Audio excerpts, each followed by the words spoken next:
Well, I think seeing it all stemmed from kind of the Iraq War selling, when I saw the media kind of going across party lines and realizing that it wasn't just the Republican establishment, it wasn't just the Democratic establishment, it's the entire corporate establishment that perpetuates this system and keeps it continuous by lying and by protecting itself. And when I saw that going on during the run-up to the Iraq War, I became a really focused on anti-war activism. But through that, I saw that media was a huge problem, because I was just realizing that, you can only hand out so many flyers, but if you don't have some sort of medium to tell your message and counter the establishment bullshit, then no one's going to hear you. So I realized that I needed to get into media activism, and I guess coming from an activist roots, I never really saw any differentiation between how to be a professional journalist, and I actually didn't go to J school, which I know a lot of journalists go into the system, and they, when you are hammered so much about how to do journalism, you kind of forget how to do it. Yeah. It's just kind of like art school sometimes, where you're so regimented in how to do it, and it's really old school. And right now I think that we need a new media, a new wave of media that isn't regimented in that kind of that old school way of thinking. And I don't need to look at what the State Department's telling me or these press releases from the government to know that it's bullshit, and I don't need to present their alternative, like their voices when I give my alternative perspective. I just want to say, we all know what they're saying already, so we don't need to give that, like, you know what I mean, like the both sides of the issue. And so I just go out there full force and I just say exactly what I'm thinking, and I think it's really refreshing for people to see a journalist who actually cares and is just kind of going out balls to the wall.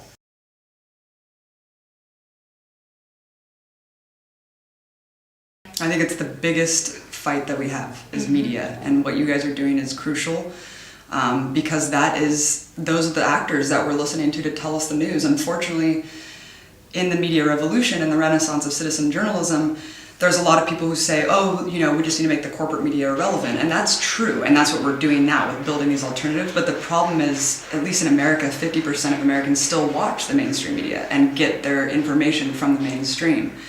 So there's only so much you can do to kind of try to change that opinion that's so ingrained with a lot of like the older generations. But I do think the younger generations are going to the internet, and I know that creation and new media content is the most important thing that we can do right now to change hearts and minds and to really perpetuate the revolution of consciousness. It's happening everywhere, but there is a problem online that we kind of, all these algorithms and stuff kind of seek to reaffirm our own biases, and we all have like different search engines that are catering our stories toward us. So we just need to be conscious of how we can still have an intake of multiple sources of information to find and formulate our own opinions, and not just keep going and validating what we already think and surrounding ourselves by people that are kind of yes men. So if we can just understand that that's happening and use the internet as a tool and a consensus building where we can reach out across different communities and people who have different opinions, but try to build that consensus while still using those alternative routes.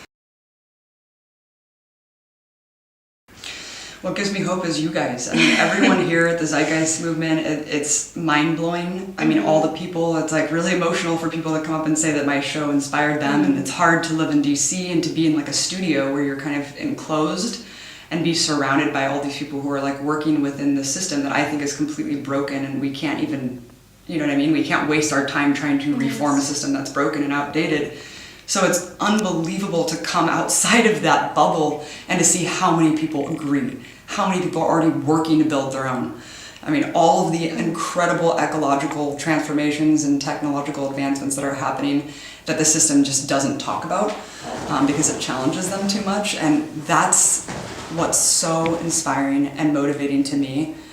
And I just think we need to keep inspiring each other and sharing each other's messages and building each other up, because we just got to keep fighting, because we will win. We are winning. People get what's going on, and they just need the tools to figure out how they can be a part of it.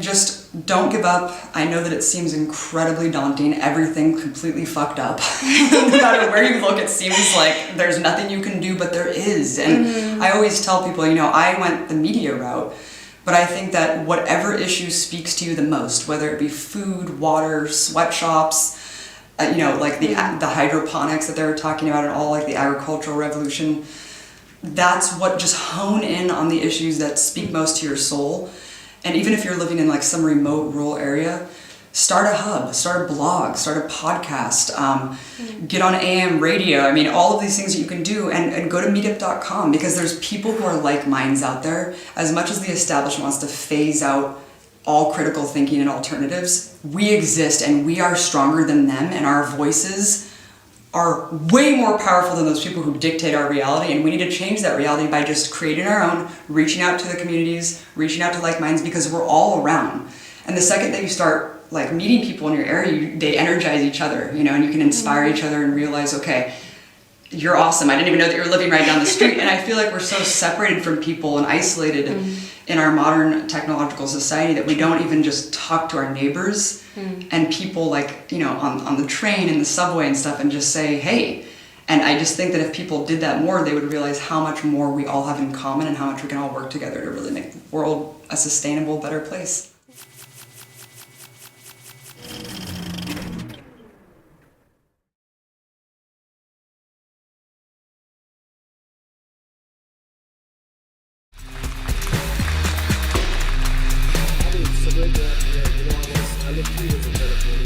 And what we're experiencing today, where people are coming out, is almost every day in Cali. I mean, sometimes in San Francisco you have the fog, but in Germany, as soon as the sun shines, everybody's coming. A couple of people texted me today saying, Zen, I'm not going to come today because the sun is shining out. I'm like, okay, you know, I hope it shines forever. But anyways, that's why you're here. Let's find a solution to all the problems.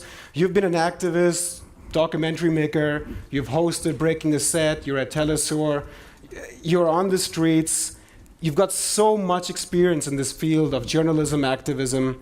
Talk about a little bit about your life journey. What inspired you, and where do you want to go with that?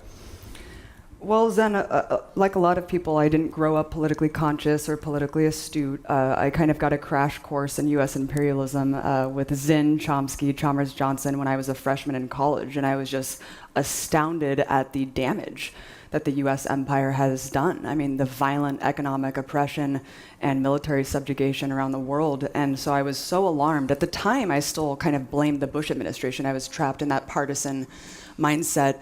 And then the media started selling us Iraq. You know, I was kind of swept up in that post-9/11 hysteria, bought into the Afghanistan war, didn't really understand how both parties were complicit until, of course, Nancy Pelosi said impeachment was off the table for a war criminal who was committing war crimes. And the media just kind of uniformly switched one day over to selling us the WMDs. And I was just so disturbed. I thought, why is this happening?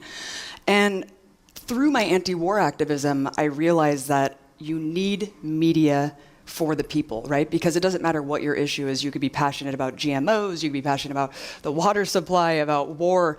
As long as you don't have a free media, it doesn't matter. You can't get those issues out there. So I just dove headfirst into media comprehension, media literacy, and really fighting for a free and open people's media for the people, by the people. And that's what started my journey today.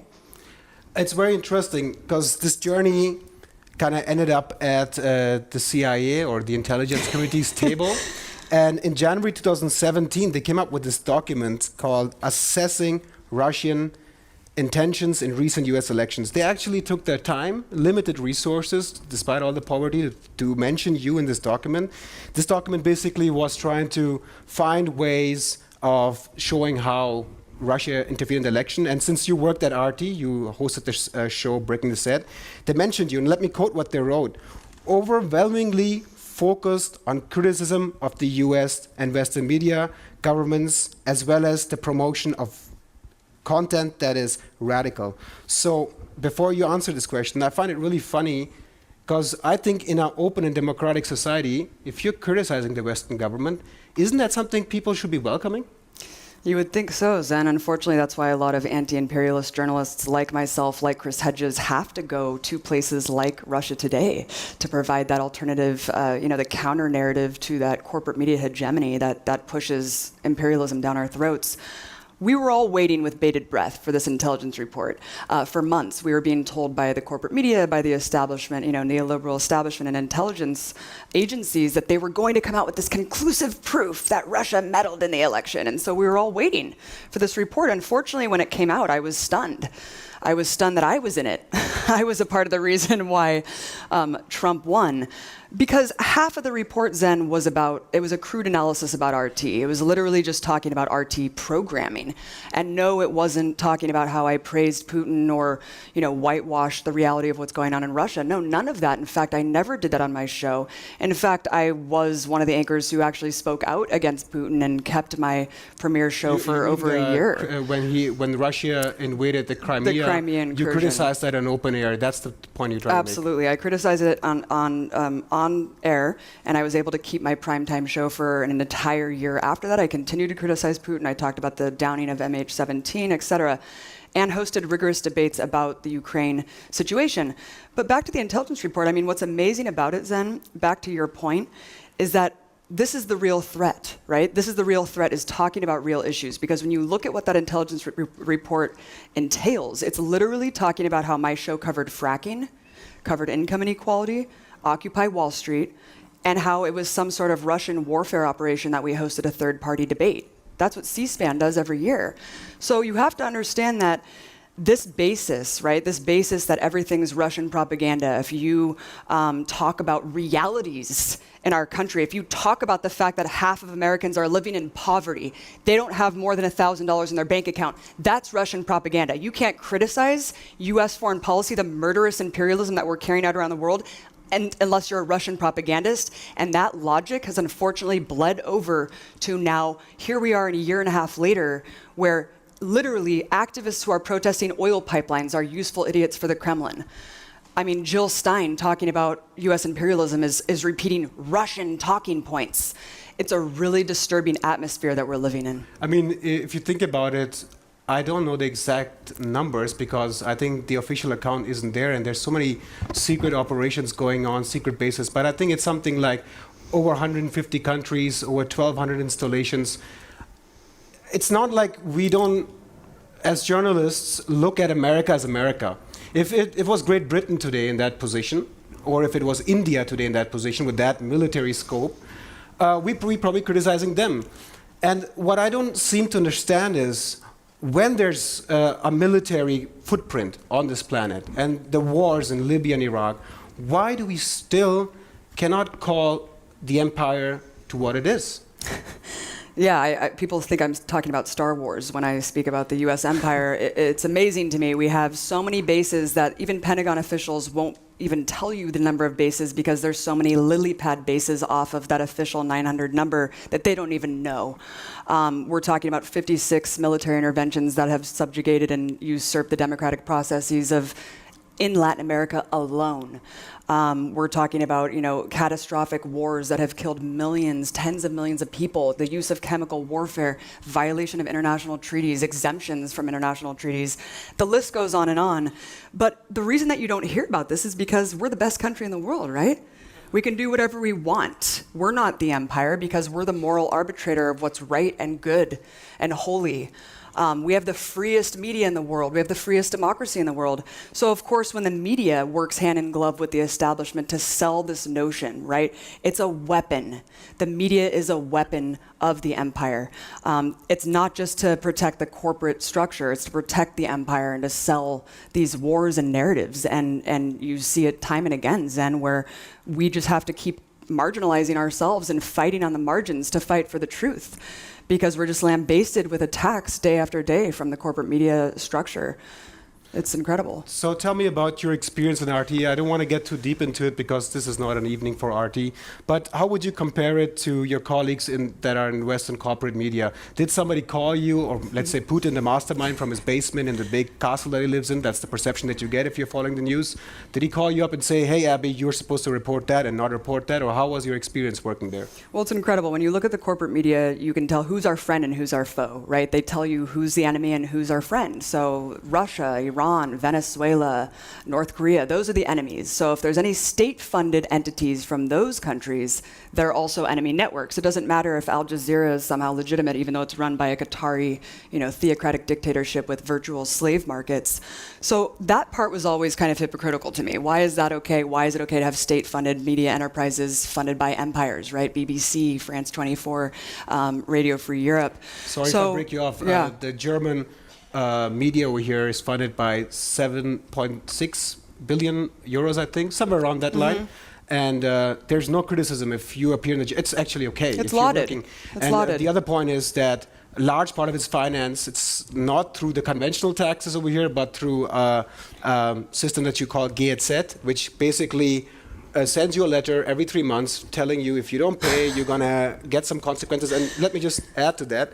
I saw a report recently where farmers that open a small stall for their cows had to pay GEZ, because the moment you get space, they assume you're consuming media. So I was thinking, okay, good way to educate a cow. But anyways, getting back to your point, sorry to break you off, it's like state media, corporate media, right? Right. So there we get to the next point, teleSUR. You're now there. What is teleSUR and what is Empire Files? So I wanted to say really quickly about RT is that I had more freedom there and I was able to pave more editorial freedom than virtually anyone at corporate media. So there's limitations and there's framing and there's parameters of debate that you're allowed to say, right? At RT, I was able to pave so much editorial freedom that I was actually challenging my funder over and over again. And what the whole experience showed me was not only do we have an enormous amount of freedom there where we can really talk about anything, but that shows you what corporate media anchors and pundits and journalists don't do. They don't put their jobs on the line. They don't put themselves on the line to fight for that editorial freedom and to say, no, I'm not going to cover this story today, or I am going to do this, and I'm going to put my job on the line to do so.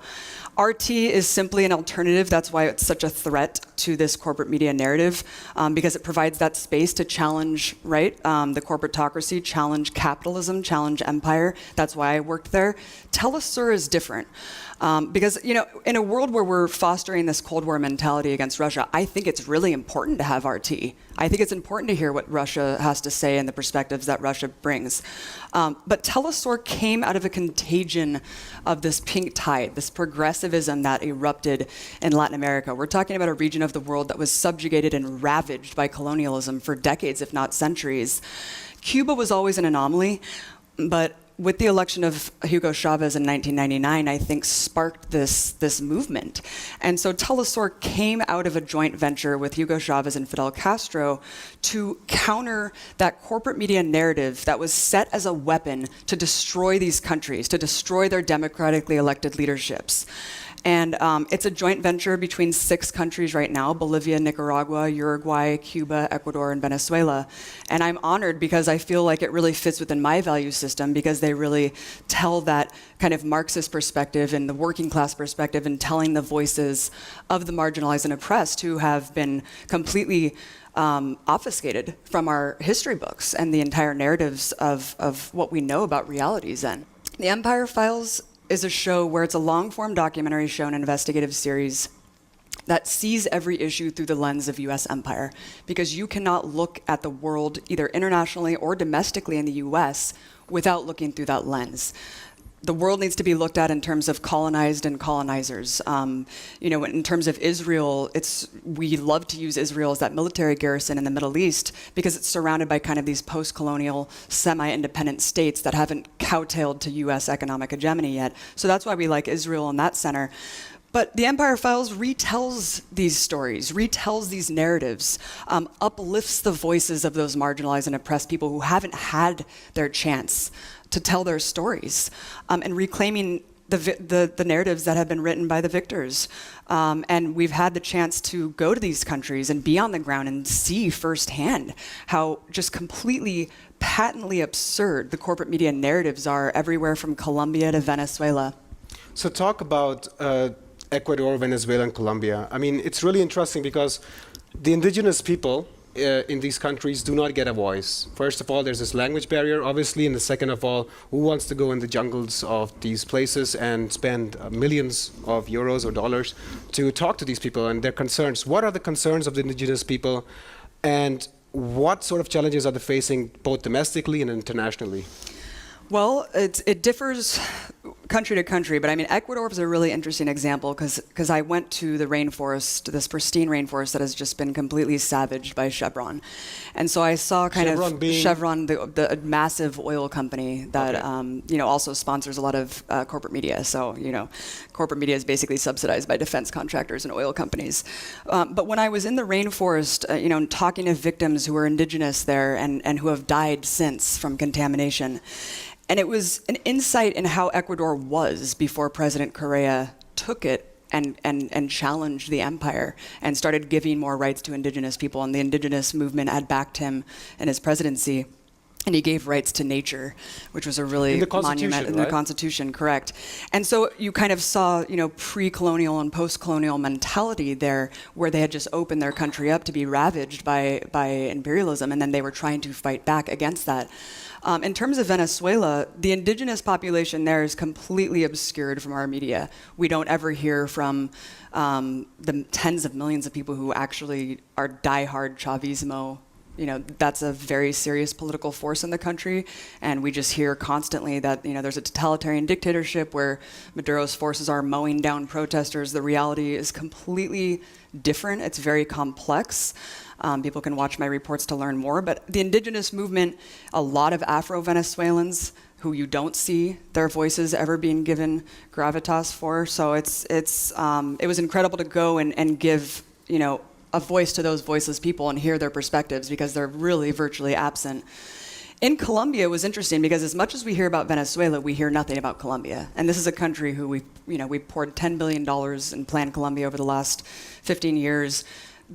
President Kennedy created paramilitary death squads there, and we're talking about a hidden war. Even though FARC has been demilitarized and laid down their arms, there's still just as many social leaders, activists, indigenous leaders, trade unionists being targeted for execution from these paramilitary death squads who have very close ties with Uribe's party and the Santos government. And it's just shocking. It's shocking that this isn't told. It's shocking that we don't know that Colombia is the most dangerous country in the world for trade unionists. I talked to a teacher who has to live in exile because he's so scared to do his work. So it's a very fascist and very reflective of the US empire. And about Venezuela, there might be some human rights abuses and violations. Probably did occur, I'm not sure about that.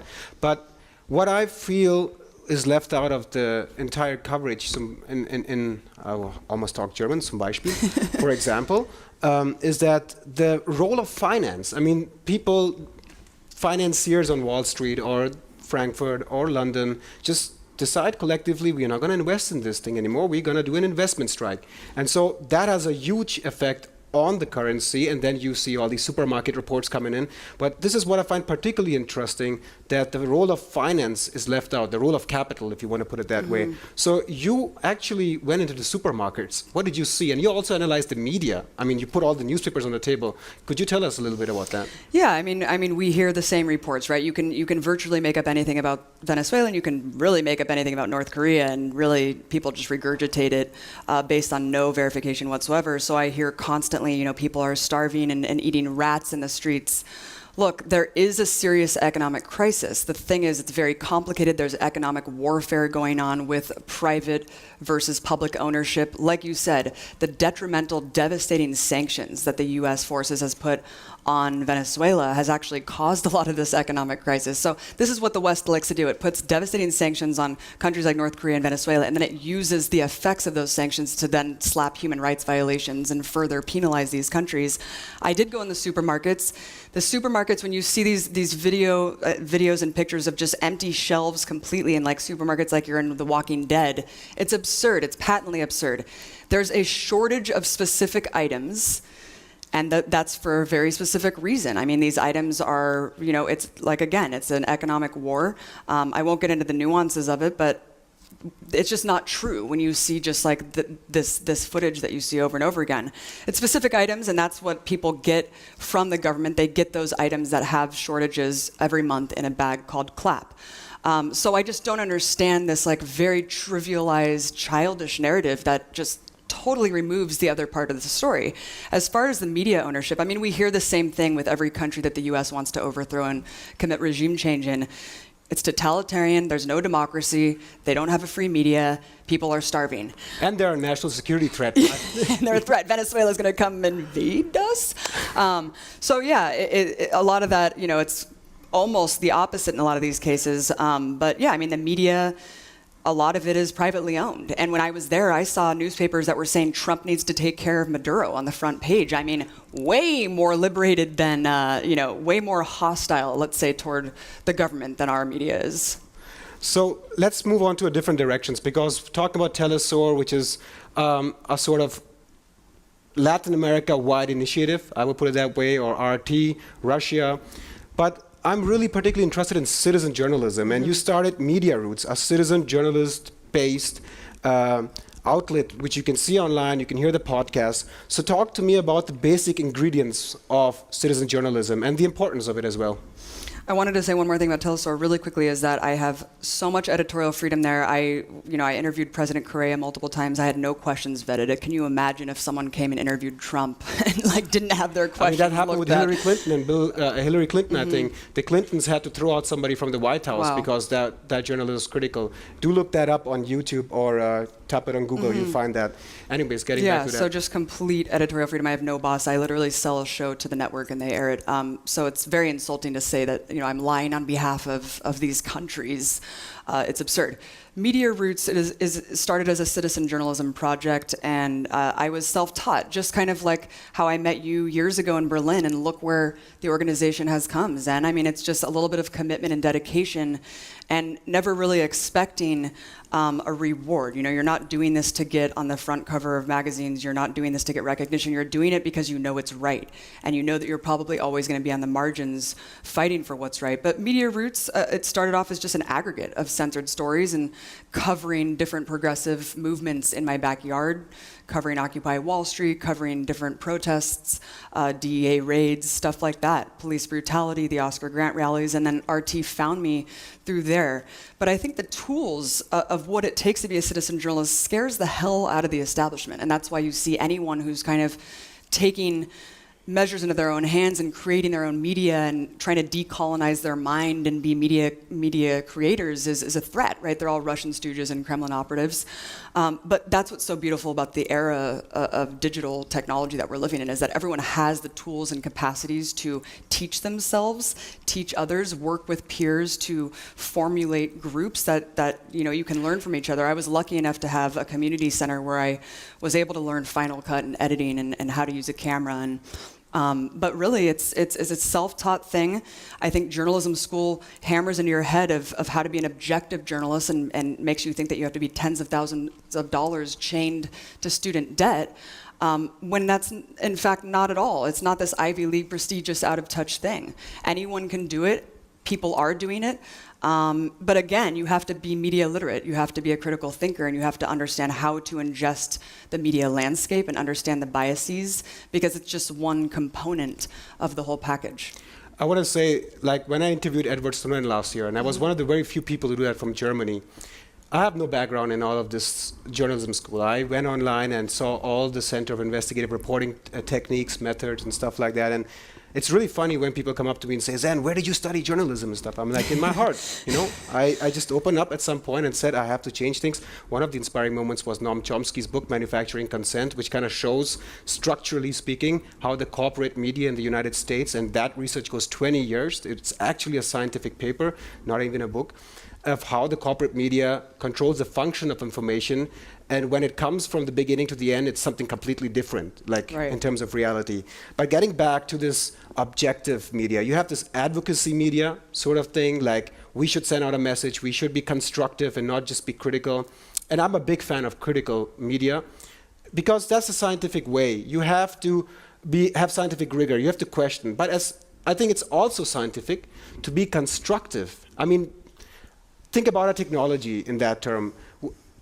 We got the cure for cancer. Would everybody be saying, no, Zen, that's not objective, that's unscientific? No, because it's a solution. So can journalism also be an advocate, a constructive arbitrator of information?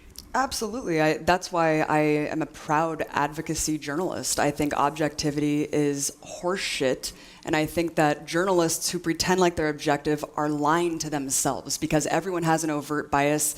You know, you think that, oh, opinions just belong on those op-ed pages and that everything else is just straight up just subjective journalism. No, everyone couches their opinions and pulls from this glob of neoliberalism and the think tanks and the experts and the defense contractors and the anonymous government officials, and they cite those people to couch their own biases and opinions in. I would much rather know where someone's coming from, where their bias is, wearing their heart on their sleeve, and then I can determine for myself if it's accurate information. I think that, again, you're hammered into thinking that you need both sides of this story, right? I didn't even know what Palestine was until I was 18. So I think that that tells you a lot about the only side of the story that we're told, right, about that issue, which is very upsetting that in Germany, you know, you have a Haaretz journalist banned from the public square from even discussing or being critical of Zionism and Israeli war crimes. But look, I don't need to know why Monsanto poisoned Anniston, Alabama for decades with PCBs. I don't need to see their press release and compare it to the victims that have died. I don't need to know why the Pentagon drone bombed another wedding in Yemen. I don't need to know from these people and compare it to the victims who are suffering these atrocities with my tax think dollars. about it. That's like comparing Martin Luther King. Hey, Martin, can you tell me what your opinion is about racism? And then going to Ku Klux Klan and asking the white supremacists, let's kind of weigh in the issue. That's the same thing that you're trying to say, right? And you see it all across the corporate media. It's just constant, just regurgitation of government officials. You even have them, you know, every time there's a dapper Nazi, you see a whole think piece about him. It's disgusting. But I'm a proud advocacy journalist, A, because we don't have time, Zen. We're running out.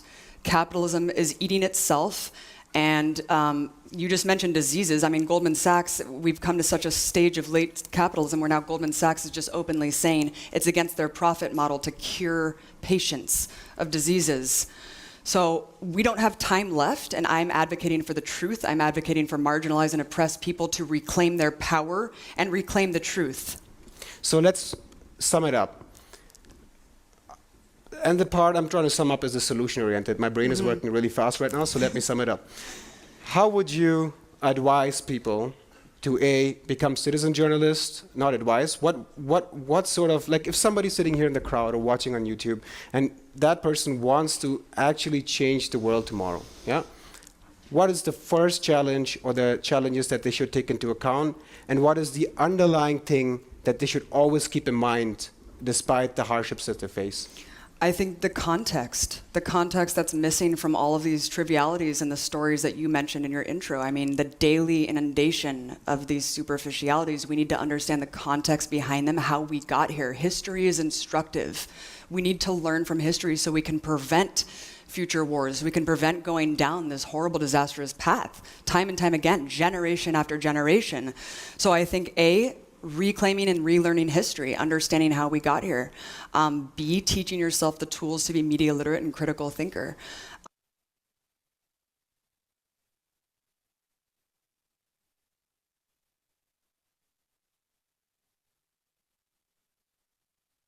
Huge base of support that you have here, Zen, and it's really inspiring for me.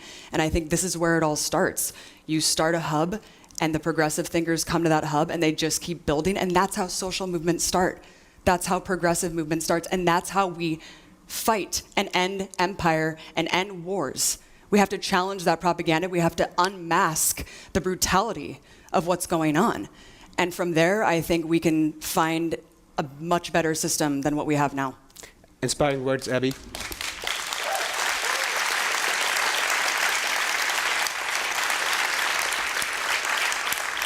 Abby Martin, visual artist, journalist, and filmmaker, thank you so much for coming today. Thanks so much, Sam. I'll see you later. I'll see you later. Round, yeah? Thanks.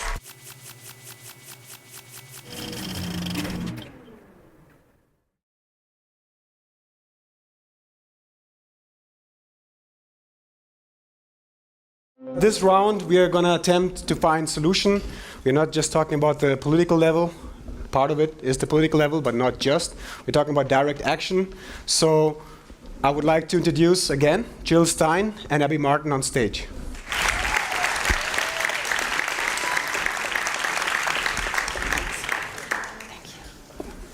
Okay, so I'm going to start off with a quote that I think is a really good way to begin this conversation. And it's from the late Howard Zinn. A bit of background on Howard Zinn.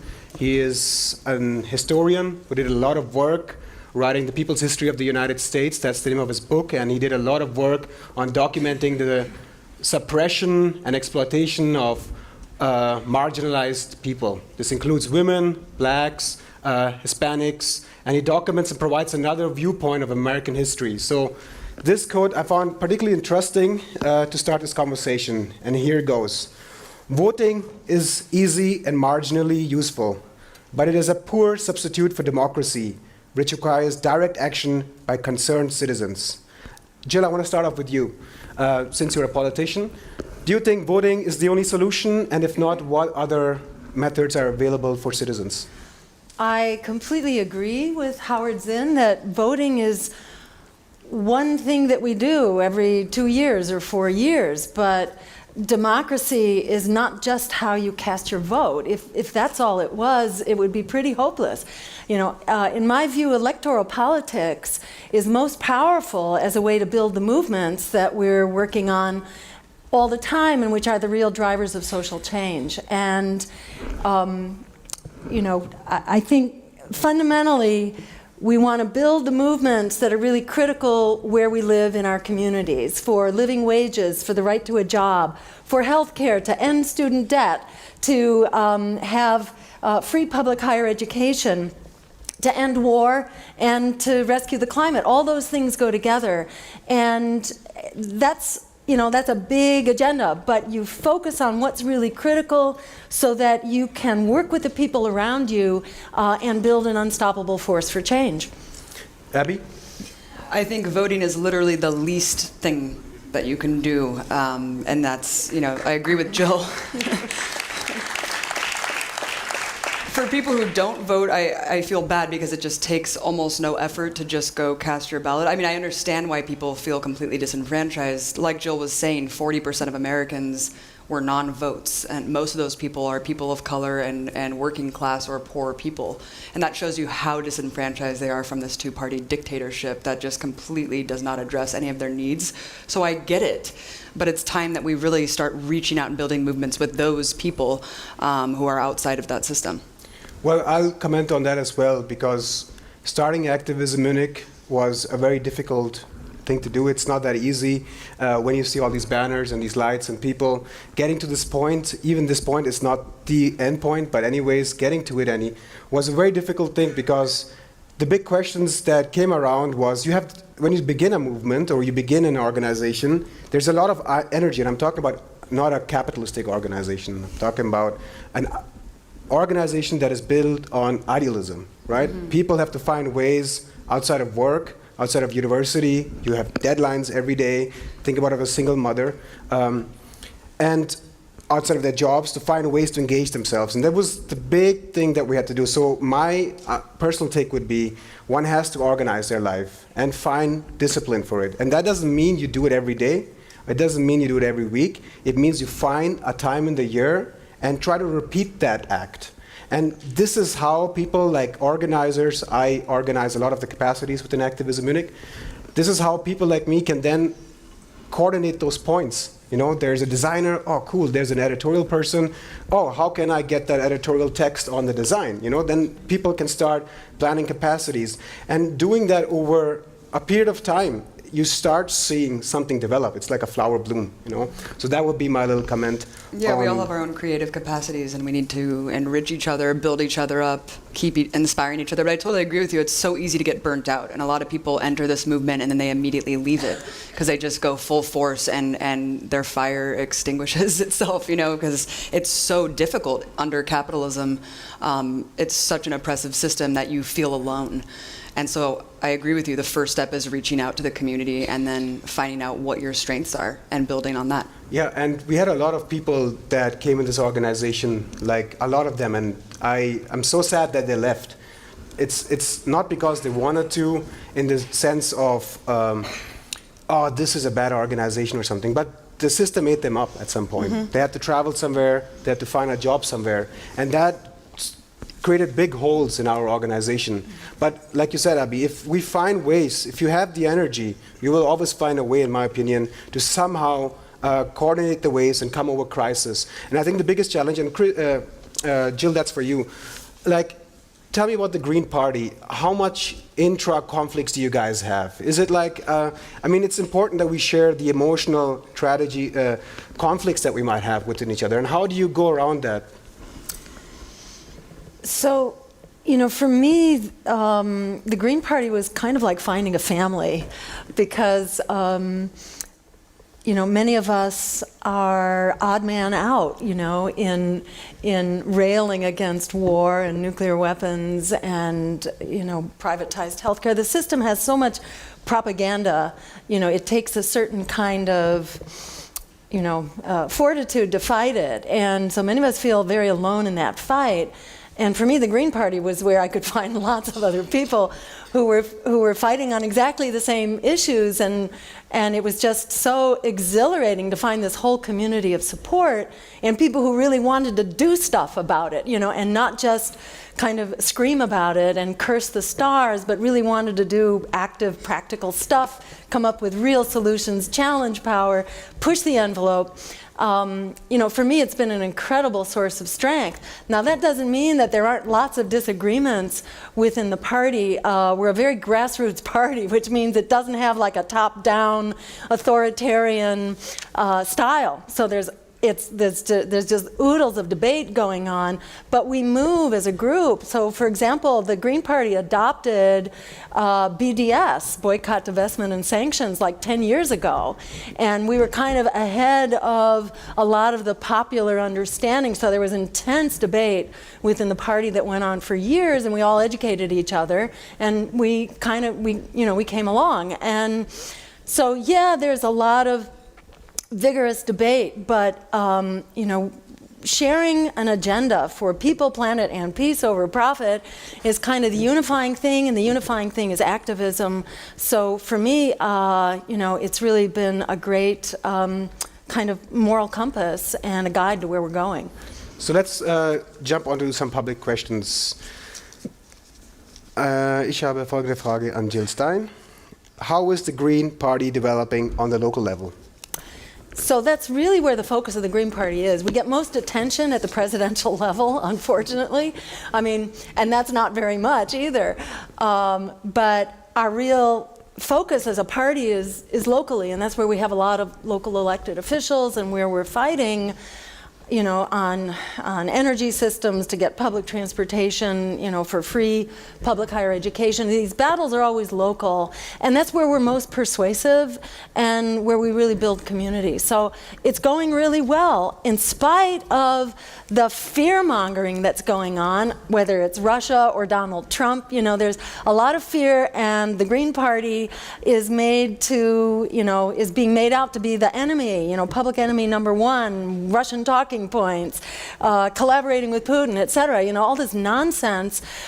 In spite of that, we're doing really well, and we're growing. We have a wonderful crop of local candidates, lots of candidates of color, immigrant, Latino, Muslim, and it makes me really be very proud to be a part of a party which is about frontline communities and which is helping to lift up those struggles that are really leading the way to, you know, to a better community, country, and planet. Abby, I wanted to ask you something that specifically concerns activism. A lot of people go in different routes. Some people are fighting for animal rights, some people are fighting for GMOs, some people are fighting for certain oppressed people around the world. What do you think activism should be like? Should it be more like issue specific, or do you think it should always encompass something more bigger than its own cause?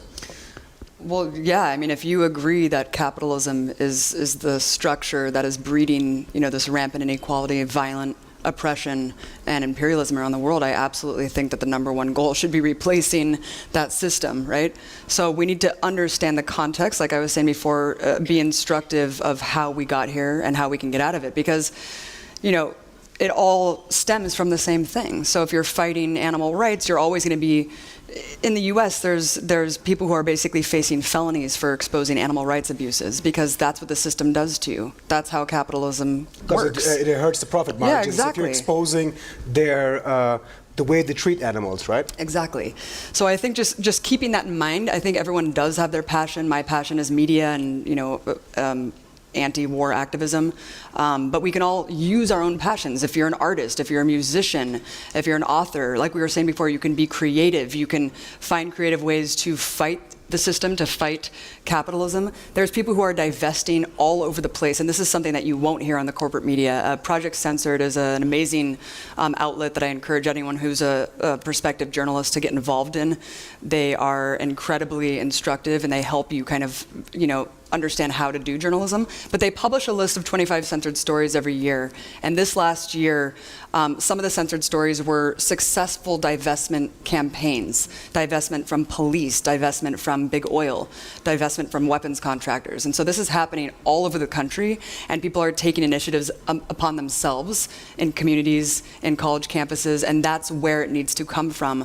You're never going to hear about it, because these successes are obviously stifled, but that's how we can be making a difference, a huge difference. See, this is the point I want to make about the media. I always tell people when they ask me why are you so different from the corporate media? And I don't want to demonize the media in the sense that all journalists are evil. They're not. Like we are part of what we call the fourth estate, and we have to protect each other, even if I don't agree with their opinions. But one thing that definitely makes us different in this sense is their capitalist structure. They are a for-profit business. It would be akin to sending your child to school, and you open the school book, and there's advertisements of different companies within it. The information is coming probably from some big sponsor, which also has an interest, and you are charging children based on profitability. Like I was in Pakistan, I grew up there, the educational system is privatized. So the classes were divided according to how much money you have. The A class was always the rich ones, and you saw them, they were dressed differently. I was an F, right? And I was in my class, there were a lot of people that came from the feudal background. And I was the back row also. If you're at the back row, you're the poorest of the poor, which was not the case. I just couldn't speak English, so they assumed that I was from a poor background, right? So putting that into context, think about a school system which puts profits over children, which puts advertisement over the information, the content that you share. And then when people ask me, okay, what's the jump here? Then I say, hey, think about this part of the second. The education for people after you get out of school is the media. I mean, how do you inform yourself after that? And that system is a capitalist system, top down, profit, they're selling you to advertisers. That's what Noam Chomsky showed in his book. And so those are the things that people I don't think understand. And I want to make a last point on this before I jump to a public question is, militarism is also connected with capitalism. As we got globalized on the international level, you needed military bases to protect businesses and corporate interest. So I think in a sense what you guys are saying is true in its essence, that we cannot fight any issue unless you put it into context. And I think this is what I personally would advise people who are trying to pick up any cause. Put that into context, and if it's not there, then jump the organization, because you're wasting time. And as you said before, we're running out of time.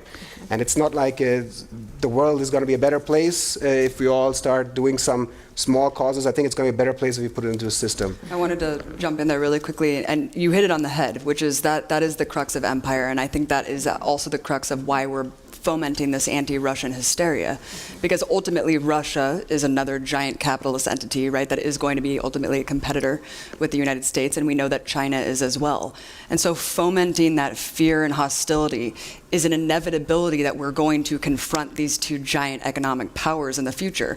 And that's why empire continues to eat other countries around the globe. I mean, like I was saying before, you know who our friends and our foes are, and there's always something very similar with the foes, right? It's all the people or the countries that haven't bent to our economic hegemony.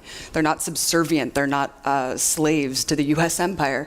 So we have to focus on those countries and install regime change, right, under the guise of humanitarianism. So it's very, very blatant and obvious, and I think, we all feel alone. You feel like the corporate media is completely dominated. How can we ever break through? You don't realize that people are waking up. People do not trust the system.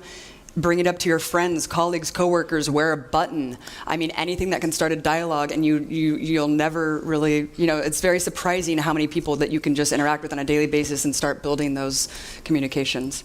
Okay, let's jump to another public question.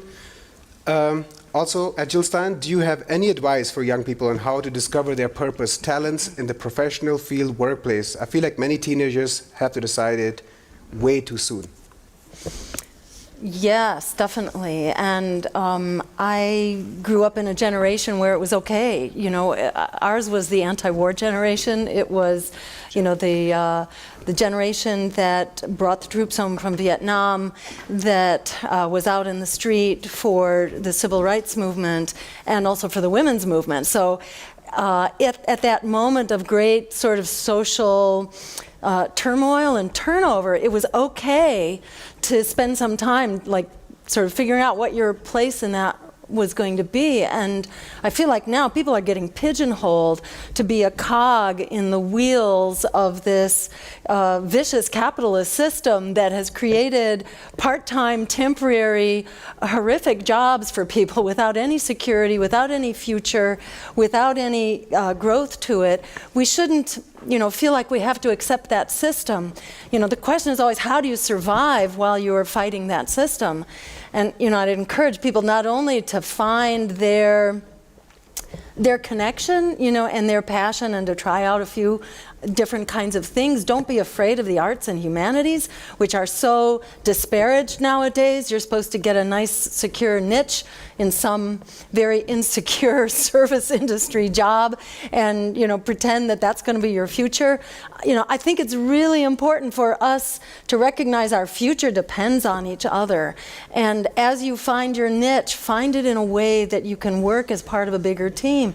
No one is being more screwed right now than the younger generation, who's being denied a decent economy, who's being thrust into a climate which is collapsing, and into a state of permanent war, which is devouring our resources that should be used for humanizing society and creating pathways forward for the younger generation. So young people have been thrown into this absurd, cruel system.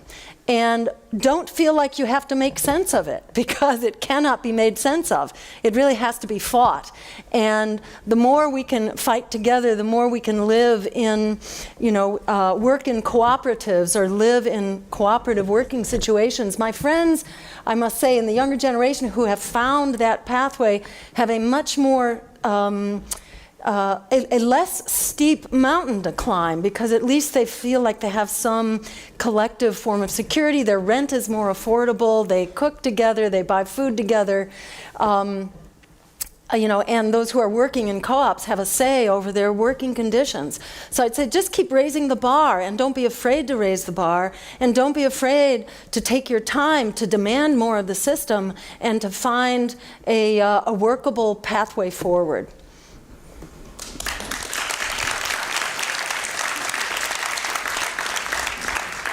So, Abby, I have a question for you. Should we take Trump tweets seriously? And if so, why? I think that, it's hard not to pay attention, because he's a complete lunatic, and he, uses Twitter as his personal soapbox. But I think the problem is too much focus on it. Obviously, we should be paying attention, but we also have to be paying attention to the evangelicals that he is maneuvering around the country. There's Fifth Circuit Court judges that are completely from the 16th century that are now basically in positions of power that are going to be there for decades beyond Trump's term. So while he's kind of an internet troll and out there making headline after headline and causing this kind of flurry of corporate news absurdity, Mike Pence, Betsy DeVos, Mike Pompeo, Jeff Sessions, they are radical Christian evangelicals and we're talking about a group of people who have not had this much power forever. There is 30% of America who compose of this group, and they basically hitched their wagon to Trump because they knew that they can push all of this legislation through. So that's the scariest part to me. And I don't, impeaching Trump is going to give us Mike Pence, who can't even be in a room with another woman who isn't his wife. So it's a very disturbing situation where, and it's even funnier that they hitched their wagons to Donald Trump because of who he is. You know that he's never read the Bible. So yes, we should be paying attention to everything, but we have to be looking behind the scenes and see how dangerous the people he's surrounded himself with are and what they are doing. And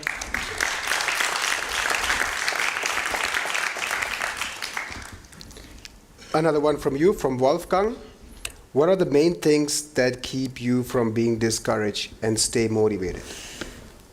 So you just have to keep going. It's not easy. Like I said before, you live, fight, and die on the margins. And you can't expect to have recognition. You're never going to be on TV. You're never going to be lauded in magazines because that's the work that we do.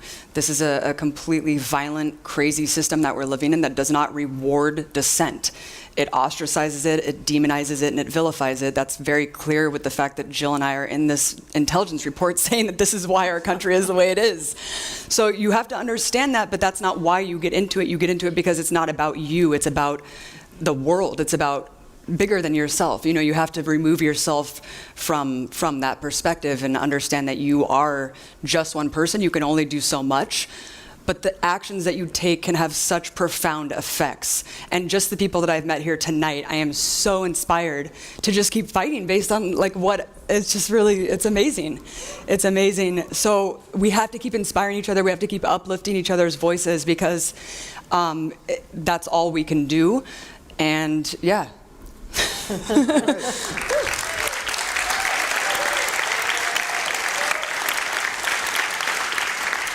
Joe, you made the point earlier about there's no polling. I'll take it a step further. What do you think about democratizing foreign policy? It's not a new idea. They're doing this in Switzerland. And I think there was a couple of votes that happened on arms trade that got rejected.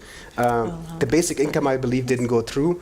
But what do you think about this idea of democratizing foreign policy? Comment on it before you answer it. Britain, US, France, all the people that attacked Syria after the alleged chemical attack, none of them went through Congress or the House of Parliament. So is this a call for democratizing foreign policy? So let me say yes, but as we democratize foreign policy, we also have to democratize our media, because the media is perfectly capable of drumming up war fever, as in Iraq and Afghanistan, and maybe not Libya, but there are so many conflicts which have been absolutely catastrophic, where we have been misled basically by lies and deception from our intelligence agencies. There was the weapons of mass destruction in Iraq, which didn't exist. There were the incubator babies, supposedly, that were being thrown onto the floor, completely manufactured, ginned up lie, public relations campaign that created public support for the first invasion of Iraq. So we need to democratize, I'd say, our economy, our healthcare system. We need to be meeting public needs. And whether that's happening by way of direct votes or by getting money out of politics so that we can actually elect representatives who are truly representing us. I think the merits of those different systems can be debated, but right now we don't have a tool in the wheelhouse whatsoever. Democracy is really, it's a sham right now. It really doesn't exist. It's been occupied, it's been taken over by big money, by corporate media, by the theft of our public airwaves, which should be made free for public use, including candidates, opposition candidates that the public has a right to hear. Our debates should be opened. They should be run by a public interest debate commission, not by this commission on presidential debates, which is a private corporation owned by the Democratic and Republican parties. So I'd say yes, democracy is the name of the game, and that must include an economy which is run on behalf of the people, not the oligarchs or the investors. We need to democratize our economy so that it's actually working on behalf of working people.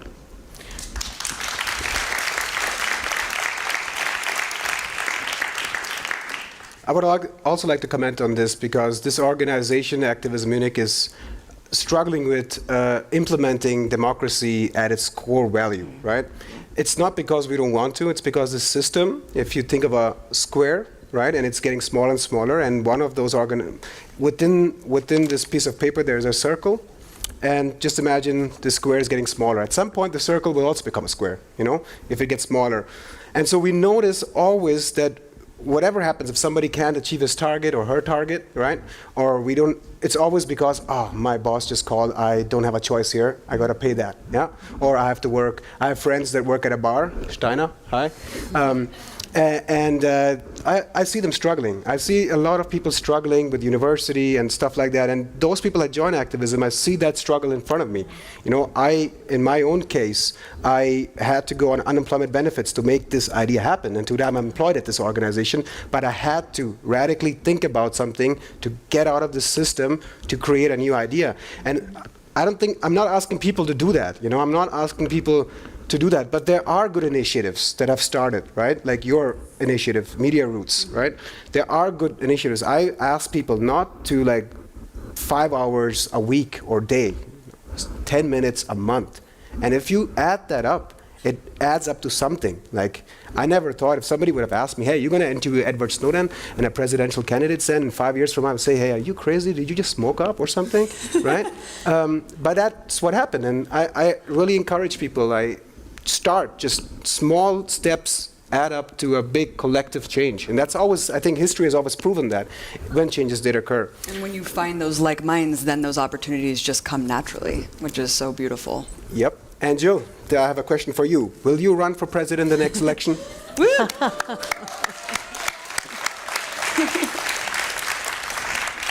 So I'll just say that's a decision that actually gets made by voters. And you know, I'd say if people have an idea in mind, you know, to get involved with your local Green Party, because at the end of the day, it's a decision of the Green Party. In my view, you know, I don't think of myself as a politician. I think of myself more as a mother on fire. And every day I get up to fight the power, because I know that my kids' lives, like all kids' lives, really depend on that. They do not have a future on the pathway that we're on. And so that really keeps me on my feet. And I'm looking for any and every opportunity to radically change the direction of our future. And I'm happy to play any role whatsoever. In some ways, I would be very interested in running for a winnable office at the level of state legislature or potentially Congress. You know, I think it's really important that all of us do whatever we can do to help create this massive pressure for change. And what any particular role we play at any time doesn't matter so much. It kind of depends on the circumstances that arise. And I'm perfectly willing to go with the flow. I hesitate to think how many years of my life training to be a medical doctor. And I then was a medical doctor for about 25 years. And then I transitioned from practicing clinical medicine to practicing political medicine, because it's the mother of all illnesses, and we have to change our politics if we're going to get out of here alive. So I've kind of, you know, run the gamut. And I'm really happy to be wherever circumstances dictate that, you know, that I can help make a difference. And I feel like that's the objective for all of us, is to find what we can do and to do it together. Abby?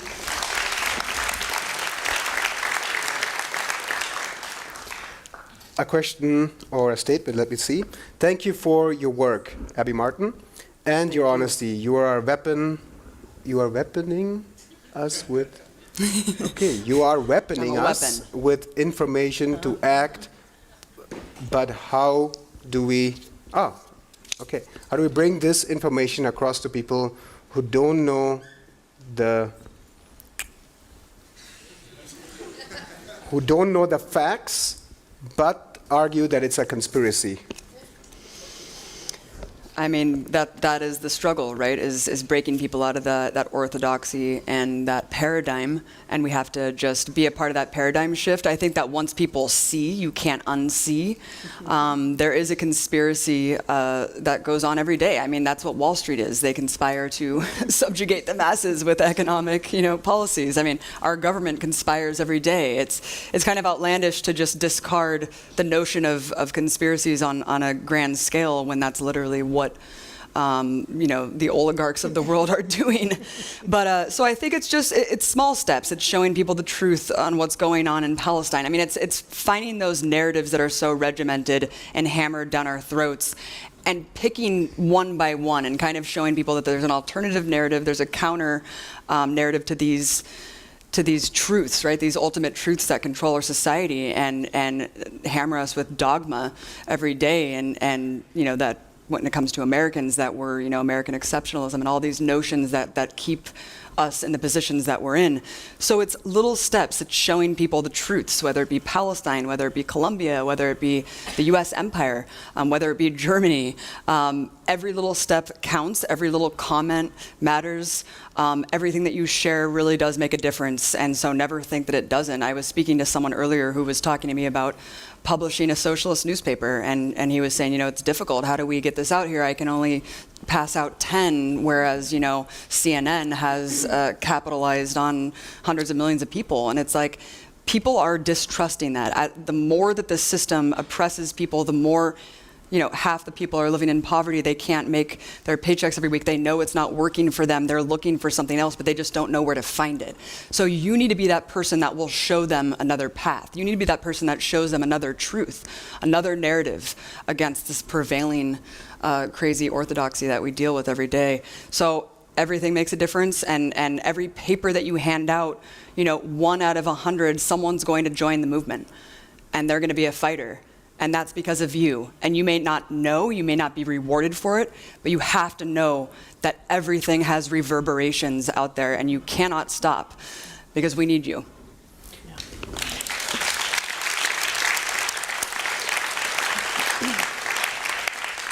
I want to I'll mention this word socialism. I think is it still banned in the US, this word?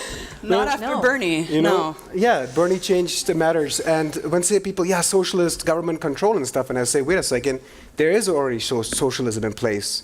Yeah, there is already democracy in place, but it's for the very few. Think about it. These guys organize themselves in lobbies.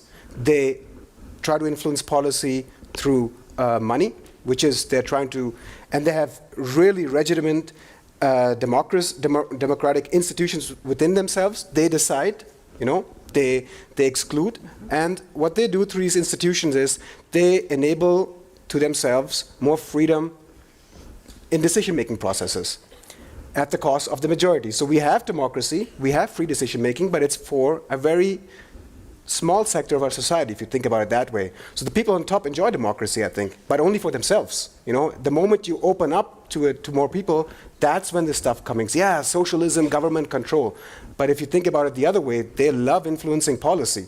They love decision-making processes, but only as long as it is in their own hands. So with that being said, what do you think, Jill, about forming networks here? Like DM25 is a progressive movement that started by Yanis Varoufakis. Yanis Varoufakis, I've interviewed him a couple of times, and he started this movement after Greece got the hammer from the EU, austerity policies, the same thing that they did in Latin America. We don't need to go into the detailed history of that, but and he tried to stand up to the EU and speak their own language. He was demonized here in the media. Instead of having a dialogue like you went to Russia, and I don't see a problem if you have a dialogue there. I mean, what else do we want to do? I remember when I was a kid and me and my brother were having fights, my mom would say, go talk to your brother. Not go in the different room and you guys will not. I mean, this is your weapons at each other. Yeah, just this basic elementary things, and you make the effort to go to Russia and have a dialogue, right? And what do? They accuse you of being a Russian stooge and whatever you have. So Yanis Varoufakis tried to change the system from within. It didn't work, and he started a progressive movement. And he said, I'm not going to just change Greece, I'm going to change all of Europe, right?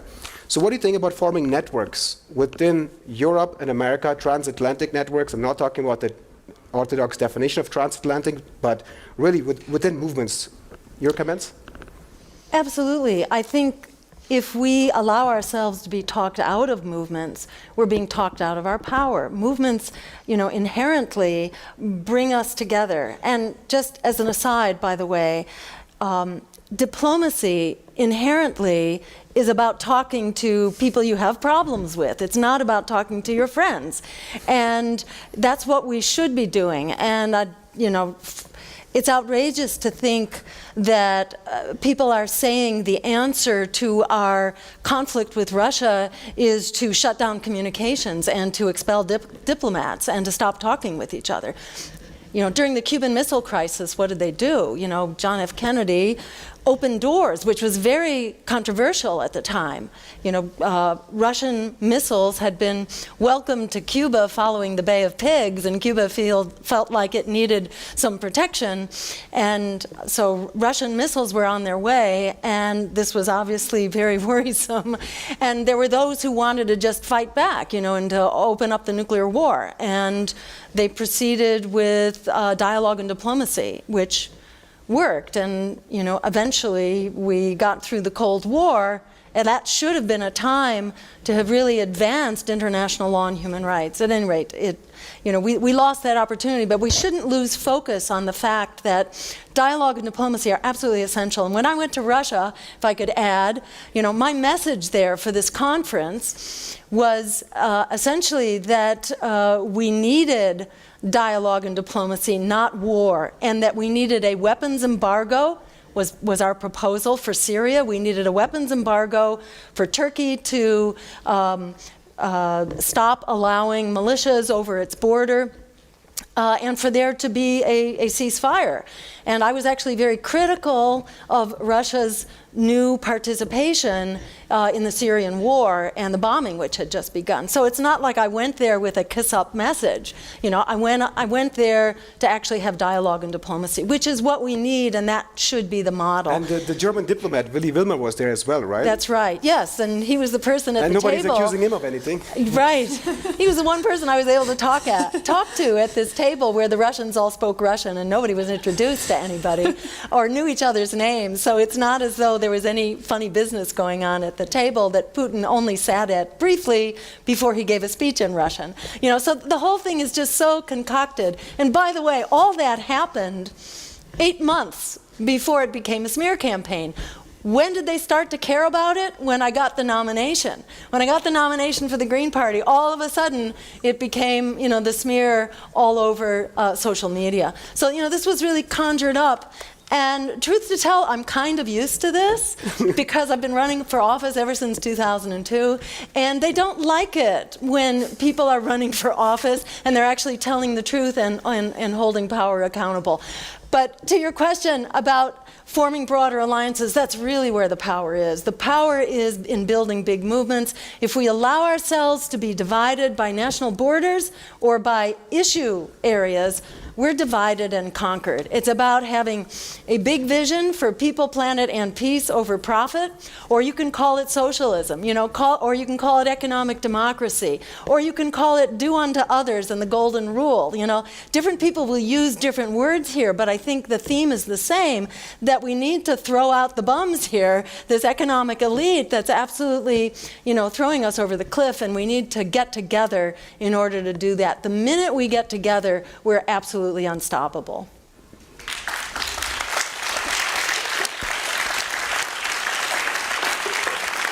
So Abby, I'll leave you with the last words of inspiration. Don't stop. You have to keep fighting. The people that you meet in this world and in this movement make everything worth it. And like Zen and like Jill are saying, the system makes you feel so alone, right? This individualism, this neoliberal structure where you feel like you have to just, work your ass off until you die and never really live a life. There's other creative things that you can do, and even if you have to work within the system somehow, you can always find some sort of outlet, give an hour of your time a week, and that gives you something to live for. Again, it's not about us. It's not about the individual. It's about the greater good. And it's about saving the world, you guys. It really is. And so if you have that internationalist perspective, it is what makes life worth living for. And the people that you meet will make it all worth it. So again, keep fighting. Yeah. Thank you. Great. Thank you.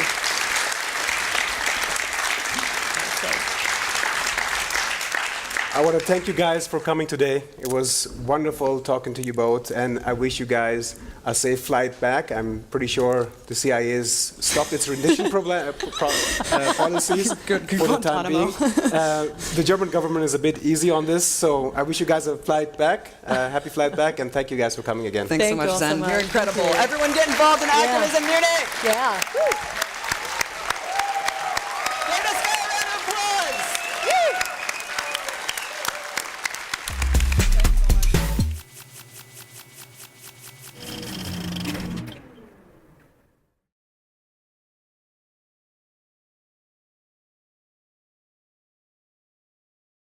Welcome everybody to the press conference. My name is Christopher and I'm the Public Awareness Director for acTVism, and I will be moderating this press conference. We will have about 30 minutes for questions to Zen, Jill and Abby. And since we're there's about 7 people in the room, we have about 4 minutes per person. Please stick to the time. I will stop you when you're too long. So please state your name when you're asking a question and your organization that you're reporting for. And please keep your question short and simple and precise. And just for information, this press conference will be recorded by us for later publication. And just if you have a question, just raise your hand and then I will call you up. All right, this is it for me. Let's start. Any questions? I'll start. My name is Benjamin and I'm working for Walkbook today. It's a Munich-based magazine. And often in political discussions and discussions such as today, I feel that if there's an enemy or if there's something that's being fought, often activists or people are engaged in this fight. Don't manage to see or don't necessarily want to also criticize the other side. I feel like that often the enemy of the enemy is the best friend automatically. Is that something that Abby and Jill, you also see? Do you also fear slipping into those paths where suddenly you're so fixed on your one aim, on the one big enemy, that suddenly everyone else becomes your friend or every other cause is positive? Is this on? I never feel trapped like that because I see every single U.S. military intervention comes with this sort of media campaign to make you feel trapped in that paradigm where you have to denounce Saddam as a war criminal, you have to denounce Bashar al-Assad as a war criminal. I don't fall into those trappings. I just try to focus on the most destructive force, as Glenn Greenwald so eloquently stated. We are American citizens. Our country is subjugating most of the world through brutal military might and economic oppression. So as my duty as a citizen of that country, I feel like it is absolutely essential to focus wholeheartedly on trying to end the system that is brutalizing so many people and oppressing so many people around the world. But as I've said before, I mean, I don't hesitate to call out things that I see wrong, and I don't think of Russia as my friend, and I don't think of Bashar al-Assad as my friend. I just simply choose to pick my battles where I think I can make the most impact and the most effort, because piling on to this whole pressure where, you know, they call, basically there's a smear campaign right now to call leftists Bashar al-Assad apologists who aren't denouncing him, and it just reckons back to the Iraq War, and I'm just not going to fall for it. Yeah, and I'll agree with all of that. In being, in being accused of having Putin talking points or being a Putin puppet, I mean, to my mind, the whole framing is just ridiculous and tries to take us away from what's really happening. That is the critical issues of jobs and wages and the war economy, which is costing us 57% of our discretionary budget. 57% is going to the war effort. and to the Pentagon, the next biggest expenditure is 7% going for various, health and administrative and housing programs and so on. And, so I'm not focused actually on being for or against Putin, rather, but being against a war machine that's trying to whip us into war hysteria right now. And I both support, exposing interference in our elections. That interference should not be limited to just foreign governments or oligarchs. It's also about voter suppression and so on. But the real danger of this whole demonization campaign is that it becomes a vehicle for warmongering, for censorship, and for political repression. So, as a political organizer, at the end of the day, people don't come out and vote or even get active so much about being against things. People have to feel like they're for something. And so for me, that's a big part of this too, is lifting up a system of international law, human rights, and diplomacy that can take us to a world that works for all of us and where we can all cut our military budgets. And all of us, that means Russia too, and China, we're all spending way too much, but the US is spending more than all, the next 12 biggest spenders. So we're being most harmed by this system. And as Abby and Glenn said, we mostly above all, we have to be responsible for what we're doing. So, to me, it's not about whipping up a frenzy of what we're against, but rather lifting up what we're all for and where we can come together as a nation and as a global community. Because we're on one boat, and right now that boat is going down. And we all need to build that lifeboat really quick if we're going to get out of here alive. Any other questions? Yes, please. Hi, Demond. So it's Women's International League for Peace and Freedom, and with more than 100 years of political activism against militarization, and the second part is freedom, so women's rights and participation. First, I want to thank you having organized this, because I think it's really a model to get information and to understand more, and this is really was a very rich evening. I don't know, but could you? Yeah. But I think this has to be said also somehow. My question goes in the direction of quoting a woman already in 1915, the leader Gustava Heimann. She is a peace activist living in Munich for many years, and the city of Munich still does not acknowledge her work. She said, the economy must serve the needs of the people and not those of profit and privileges. This is a quote which you brought up also today, but and we are facing such a stupid world where our defense minister asks for 12 billion in addition to the military budget. We have a campaign which is called Move the Money from War to Peace. Would you be ready to support this campaign? Because the money is needed, as you said, of course, in different fields. And a last thing concerning all these new walls on new borders and militarized border management against refugees, and using development money now for securitization, so they say. Is there still hope for a better world? They want you to think that there is not hope for a better world, because if you're hopeless, you're powerless. So they're doing their best to disinform you and misinform you when you know, as we mentioned earlier, there are no polls out there right now because I think they're very afraid of what they would find. And the case has not been made for, you know, U.S. involvement in Syria and this latest triple strike from the UK and the U.S. and France in Syria. People don't want to see more militarization. They've really had it in the U.S. It's cost us $5 trillion. We've created failed states, mass refugee migrations, and worse terrorist threats. How much have we actually secured the Middle East by doing this, killing 1 million people in Iraq, tens of thousands of U.S. soldiers killed and maimed?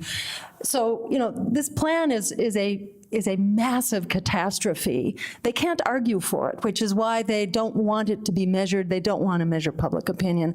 I think, you know, we have the facts on our side. We have by any measure, you know, morality and ethics on our side. We've got practical solutions, moving the money on a grand scale, you know, from the bases, from, you know, this 57% of our budget, massively cut it. All nations of the world should be cutting their military at least by 50% and probably a lot more, and putting that money into things that we really need, like to combat climate change and create jobs and revive our economies. There is a win-win here right in front of our eyes the minute we, the people, stand up to make it happen. So I completely reject the concept of hopelessness. I think, you know, it's impossible until suddenly it was inevitable.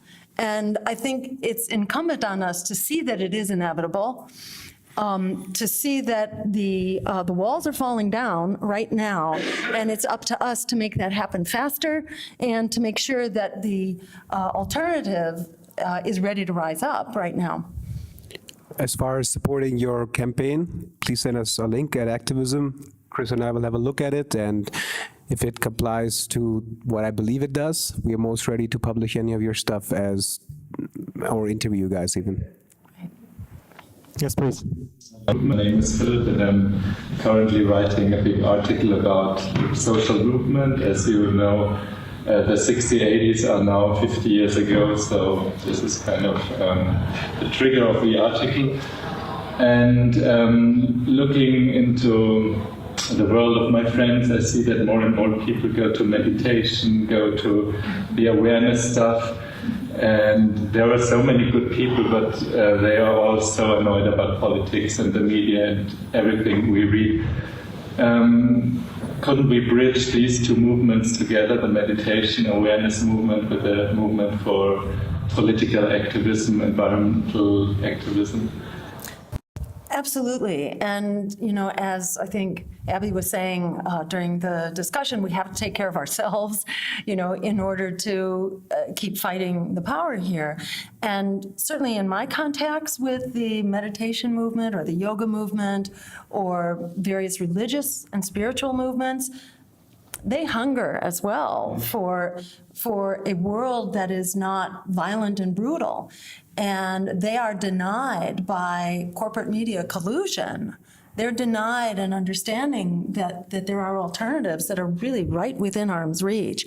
So, you know, in my view, the real challenge for us is not to change people's minds, but to figure out how to do an end run around this systematic blackout campaign against alternatives. And that's why I'm so excited about what acTVism is doing and about Abby's work, because this is communications on a grand scale. That's really the missing link here. The rest is ready to fall in place the minute we can get the word out. I would like to say something about spiritualism and stuff like that. I think it's great a way to combat stress, and that's what activists or journalists need. I just have a problem with it if it becomes individualized. Like, I've come across people that have thought, hey, all of this collectiveness and coming together and looking at issues and stuff, I don't want to be part of it because I found my spiritual self. I mean, and you know, I don't agree with that opinion. Because if the bombs start falling, the spiritual stuff goes away. So as long as it is in spirit of helping activists and journalists and people who are trying to create awareness or trying to be take direct action, I think that it can serve a great function. But when it becomes something privatized for an individual and takes precedence over these issues, then I don't see a compatibility with this. But I mean, whatever somebody does personally, it's their thing, you know, as long as it doesn't become the dom. I've been in certain groups where I felt like, man, this is a self-help group. These guys are not going to get anything done, you know, like they're just, ooh, you know. And I've been in groups where people have actually integrated these thoughts into the environment. Like, it makes sense. Obviously, we are all from the same planet, right? So it depends on how you interpreted this, how you carry it out. As long as it doesn't impair the bigger goal that we have, I think it's a great thing to do. I wanted to say something too. It really bothers me when people say, you know, I'm just not into politics, as if it's a hobby, as if it's like cars.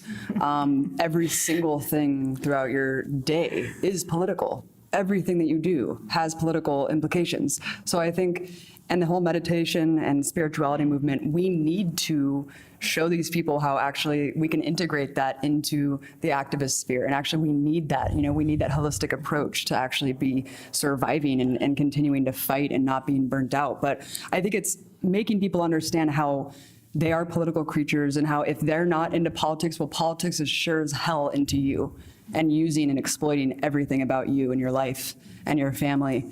So it's really pulling people out of that kind of egocentric drive and making them see the bigger picture. And if they're already into that kind of mentality, it shouldn't be that hard to do. And if I could just add one thing real quick.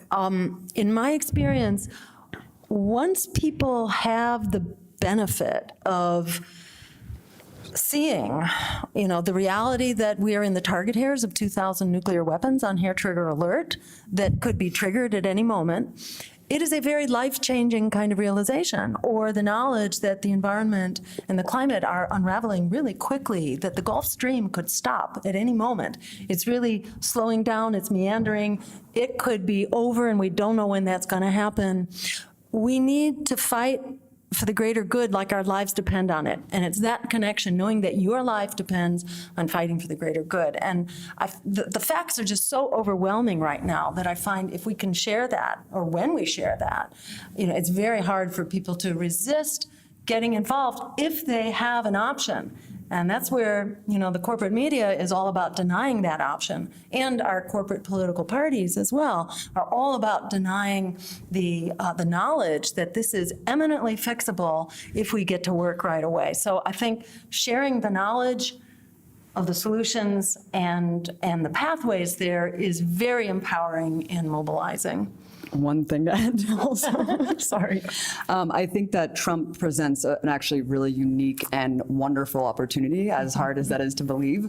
He's completely removed the mask of what the US empire represents and really what the bald face of capitalism is in its late stage. And so that's a space. It has, you know, basically just shocked people to the core where they have no, I mean, even my friends who are just like total Burning Man community people who never like pay attention, now they're forced to. They're waking up, you know, their natural parks are being privatized. I mean, the national parks are being privatized. This is happening and it's good because if Hillary Clinton won, they'd be at brunch. Like that sign you see people at a protest, they're like, I would be at brunch right now, damn you, Trump. It's like, that's the problem. You shouldn't be at brunch. You should be out there fighting for the people who are under the bombs of Hillary Clinton, just as you are for the immigrants being deported by Trump. So I think it provides a space that is actually a really great opportunity for everyone to build upon. Yes. Franz, please. I'm a political activist in quite a few, you would call probably the ultra-left-wing organizations, peace movement, political party also. ATTAC is one of the organizations. We had several people here really where we could help to get really good answers. And there's one question I always keep asking. Because every time system change is mentioned. And the question is, how the hell do we get from A to B? Basically, it's four ways. The one is democratic reforms, however they should come. A second one is the mega crisis and then capitalism would collapse by itself. The third one is some kind of revolution, and the fourth one is grassroots from bottom up, which would take quite a very long time. And what I can see is that going the long way takes probably ages. So what would be, how would you estimate that it comes, and what would be your proposal to activists on how to approach that? Well, I think capitalism is eating itself, and the pitchforks are going to come for the plutocrats, and it's an inevitability. I mean, we're seeing capitalism eat up the world and subjugate the masses, and it can't last. It absolutely cannot last. So it's not a matter of us building grassroots structures and kind of waiting for us to ultimately take over. It's that it will fall, and we have to provide those alternatives or have built at least some structures to pick up the pieces when it does, because it absolutely will. It cannot sustain at its current form. Yeah, we're in a completely unique historic moment right now. The degree to which the global economy is being hollowed out and preyed upon, the extremes of wealth and poverty, where 5 billionaires, super billionaires, now have the wealth of half of the world's population, where the environment is being hollowed out to the core, and our environmental capital on which we survive is being devoured, and expanding war and nuclear weapons. We've never been here before. And so there's very little historical guidelines about how change happens at this point. In my view, There's G-Sharp. What's that? When it's about guidelines, there's G-Sharp. There's what? G-Sharp? G-Sharp and his... Oh, Gene Sharp, right. Okay, yeah, I'm not familiar with that. Used by CIA. Okay. Right. All right. Okay, let's I'll just say, I think we need to pull out all the stops. And all of us need to do everything that we can do. And for some, it will be building the groundwork for peaceful revolutionary change. For some, it's, I don't feel like we have to promote the collapse. We got to promote the recovery. The collapse is happening by itself. We have to promote the recovery. We have to create the recovery in our own communities. I don't believe that small change politics is going to get us there, or window dressing reforms. They're not, and more often than not, they are efforts to put a brake on, their distractions and their gimmicks.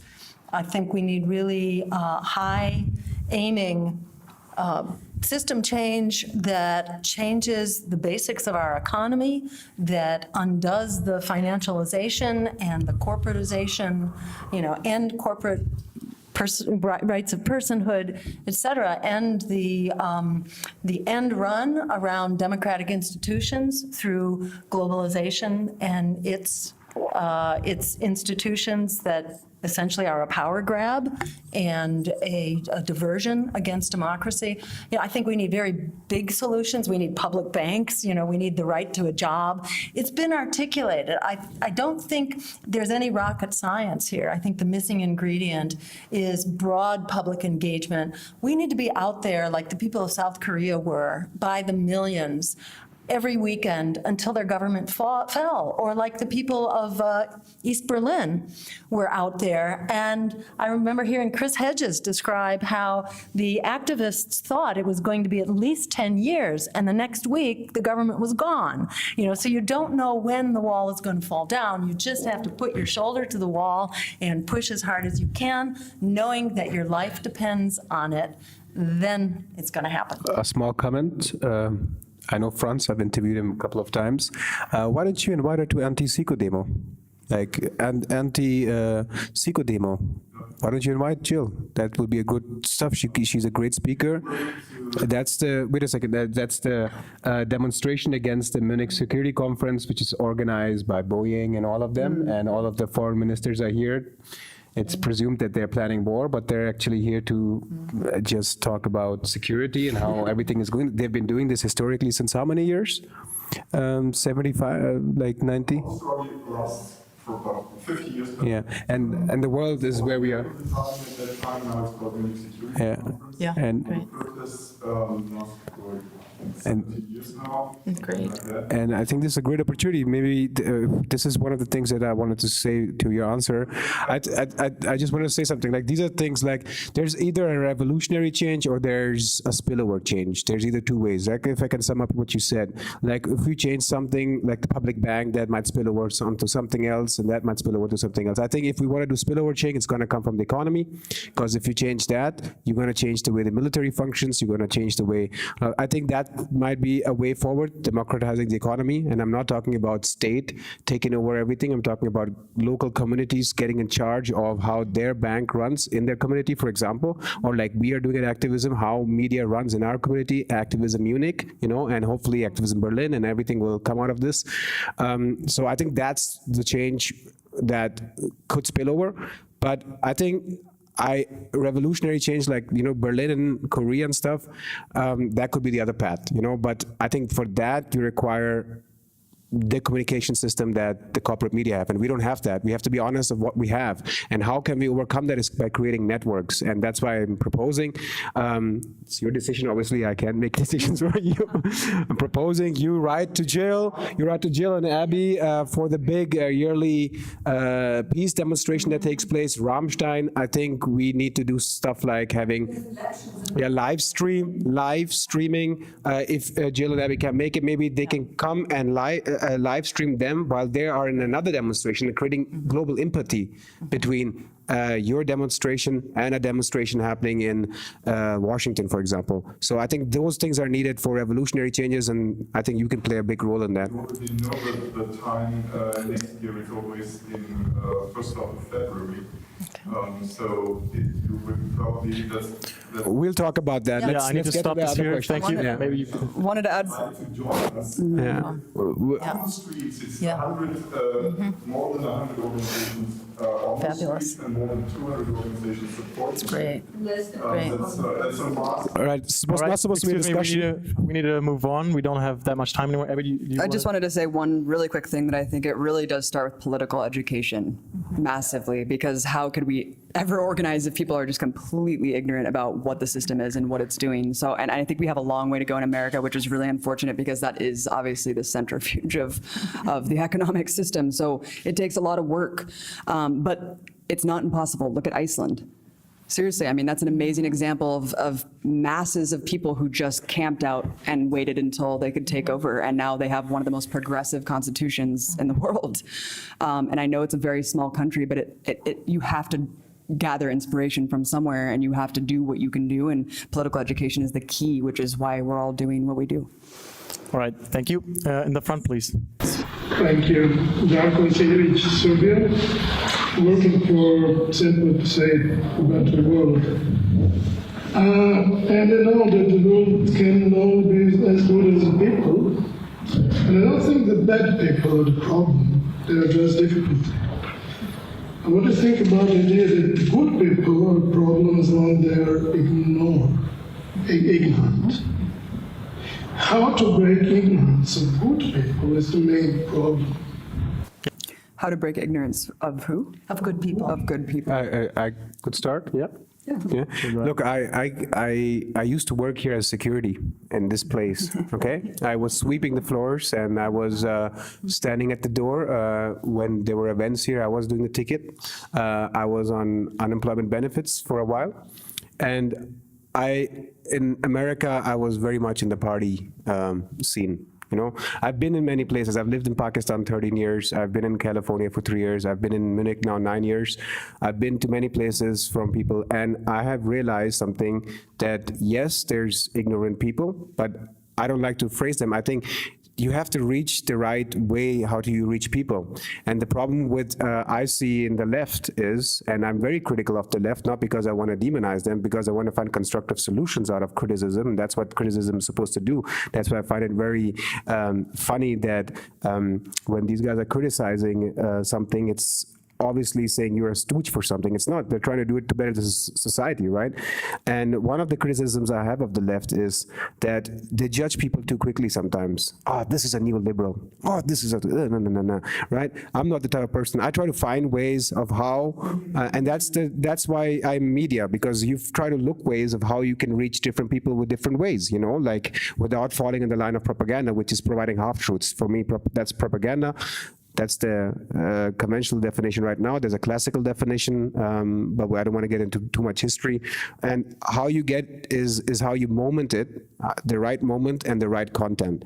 And that is something that nobody can teach anybody. That's just, you have to know who you're talking to and how you reach it. Nobody, I've reached people while we were standing at the bar, and they've become part of this organization. I've reached people by talking intellectually with facts and military-industrial complex and blah, blah, blah, and how much GDP and stuff like that. It's always different. Like, there is no one solution. And I'm happy it isn't, because if that solution was there, then the powers that are right now would have used it long time ago. So that being said, I think it's a creative process that you have to discover yourself. I just want to add that the people who are disengaged from a corrupt, corporate-sponsored political system most often represent a progressive force. And usually when fascism or right-wing movements arise, they can only prevail if there's a big political vacuum.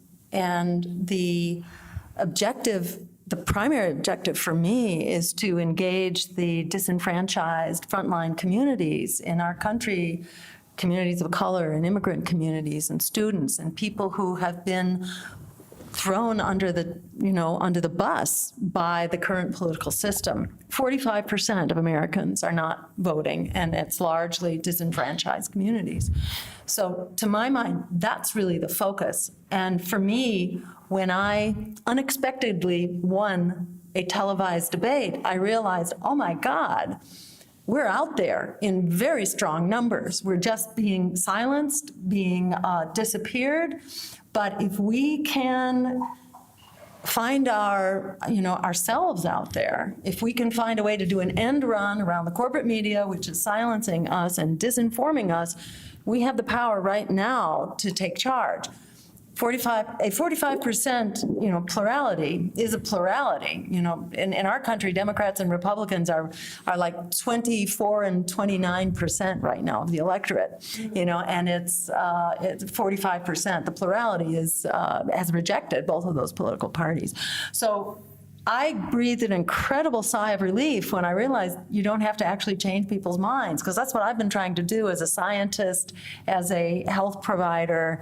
I've been trying to make the argument and change people's minds, and then suddenly I saw the evidence that they're already there, that what we have to do is just find ways to mobilize each other and break through the corporate silencing of the greater good.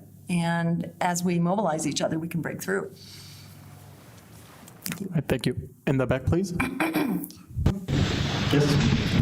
Richard Boer from Munich American Peace Committee. We've been active in Munich since 1983, where we started against the deployment of the Pershing missiles. My problem is with this big world politics, and there's very much activity here about solidarity, international solidarity. It's all wonderful and it's very important, but there is a great lack in working at the local level. This doesn't mean it's slow. It is slow, of course, but it means it's creating contact with people who are not necessarily politically active for whatever reasons, and gaining their confidence and making or helping them realize that you can achieve something politically from the bottom. And I think that the political activities here and in other regions and countries are neglecting these possibilities. And Jill, you talked about that grassroots is starting with grassroots problems. And I just sort of question this thing about, oh yeah, working at the grassroots level is going to take too long. I don't think we have any other possibilities. We're not going to get the support of the masses. Yeah. And what do you think about this, or how is it in the States now? I'll just say, briefly that organizing in our communities is where we are most effective, and where real change happens. It's got to be from the bottom up. And, I work at the national and international level because it's a missing link, but the Green Party as a whole is primarily focused on local politics and, fighting to keep their schools open, and to have affordable food and healthcare. So it really is local, and I don't think there's any contradiction there. Often, a dialogue at a national or international level helps wake people up to the fact that there is a whole different agenda out there, and then they connect. And that's something that I always try to do, is encourage people to contact their local Green parties and support local candidates, and to fight local battles where we're much more powerful. So it's absolutely critical. And thank you for the great work that you've been doing. I was just going to say that What's going on there? I'm also an ally of a socialist party that I, help organize with. I'm outreaching to my community every day. We mobilize rallies. We're talking to immigrant base because I'm in Los Angeles, which is a huge undocumented population there. So absolutely, I couldn't agree more. I think if you're not working with local candidates or parties, then you're doing it wrong, because like Jill said, there doesn't have to be a contradiction. You need to do both, and you need to link the struggles. But I totally agree with you. I mean, that's what also Greenwald talked about today, the fact what he's doing in Rio de Janeiro with the homelessness community. That's one example, what I think. But I think also, I feel that's a great thing, and we provide a voice to grassroots activists. You were one of the people that I interviewed, I think, from the Munich American Peace Committee, and also France. You guys, we are there, and we provide a voice. We want to get you guys out there. My definition of grassroots involves international grassroots. I think the struggles that people are facing in Gaza or in Baltimore or in Puerto Rico, they're not very different if you just break them down into what is actually happening. It's misuse of power and exploitation of voiceless people. And the job of the media, and activists have a different job. I think what Abby and Jill and Glenn are doing is one part of it. The other part of it, what we're doing is in the media, is try to connect these struggles so people say it's the same thing replaying over and over again. Mark Twain said, history doesn't repeat itself, but it sure does rhyme. So the facts are different, the people are different, the configurations are different, but it's the same game. So if you can get people to think about that, they'll be able to connect with others with empathy, love, and definitely change the way things are functioning. And that's, I think, what the media should be doing more. I wish German media was translating Chinese content or Arabic content. We're a non-profit, small organization. As we were having the event, we had people up there transcribing, correcting, translating, running voiceovers, so we can get this out in German, so we can connect the issues, right? I don't understand why big corporate giants cannot, besides filling their pockets with profits, like you mentioned with the CBS stuff. I think $6 or $7 billion was earned doing Trump's shenanigans in the election season. I don't understand why there's no real investment in creating translations, voiceovers, so a broader global community can connect their local issues with other people and create empathy with that. Because media, the job of the media should be to create empathy, right? So if you report on in the environment, you create empathy. Oh my God, like this is how animals are treated. This is how we treat our rivers. You create love and empathy because you're like seeing that the environment is voiceless and is being exploited, right? And it has a consequence on us. And if you're providing a voice to some other people and translating, you're creating empathy with each other, or at least you're attempting to. And that's one of my main reservations was when we were creating acTVism, is we're going to be bilingual, and not just, if we've done some stuff in French, we've done some stuff in Greek, very little, like you'll find 1 or 2 videos on our YouTube channel, but if we ever gain the capacities to translate all languages, we will do it, and hopefully that's the future. Right. Thanks, Sen. Do you want to add anything? I was just going to say that, it may seem like an obnoxious and small step, but ever since I got into this activism, I always either, just wear a pin saying stop the US war machine, and just my daily errands, people will see that. And if they want to open that dialogue or that space, that's just one more link and one more connection. It just sounds very small, but it really is just one more thing that I can do and everyone can do. Thanks. So we're already over time, so please, the last question from the sir in the back. My name is John Cull. I'm from Idaho many moons ago, and I worked with Dick, Munich American Peace Committee, and I've been here for 40 years in Munich, and also helping with the anti-Cinco things for goes 30 years.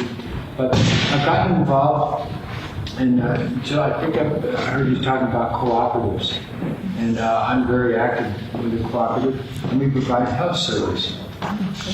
And what we do is we are a private cooperative, and we cover people for the emergency cases. And we're made up of small cooperatives, minimum 5 people, and maximum whatever. But you must visit. That means they have to come together once a month. And we talk about what's going on. And it turns out there are several thousand people now. We have over 150 solidarity cooperatives.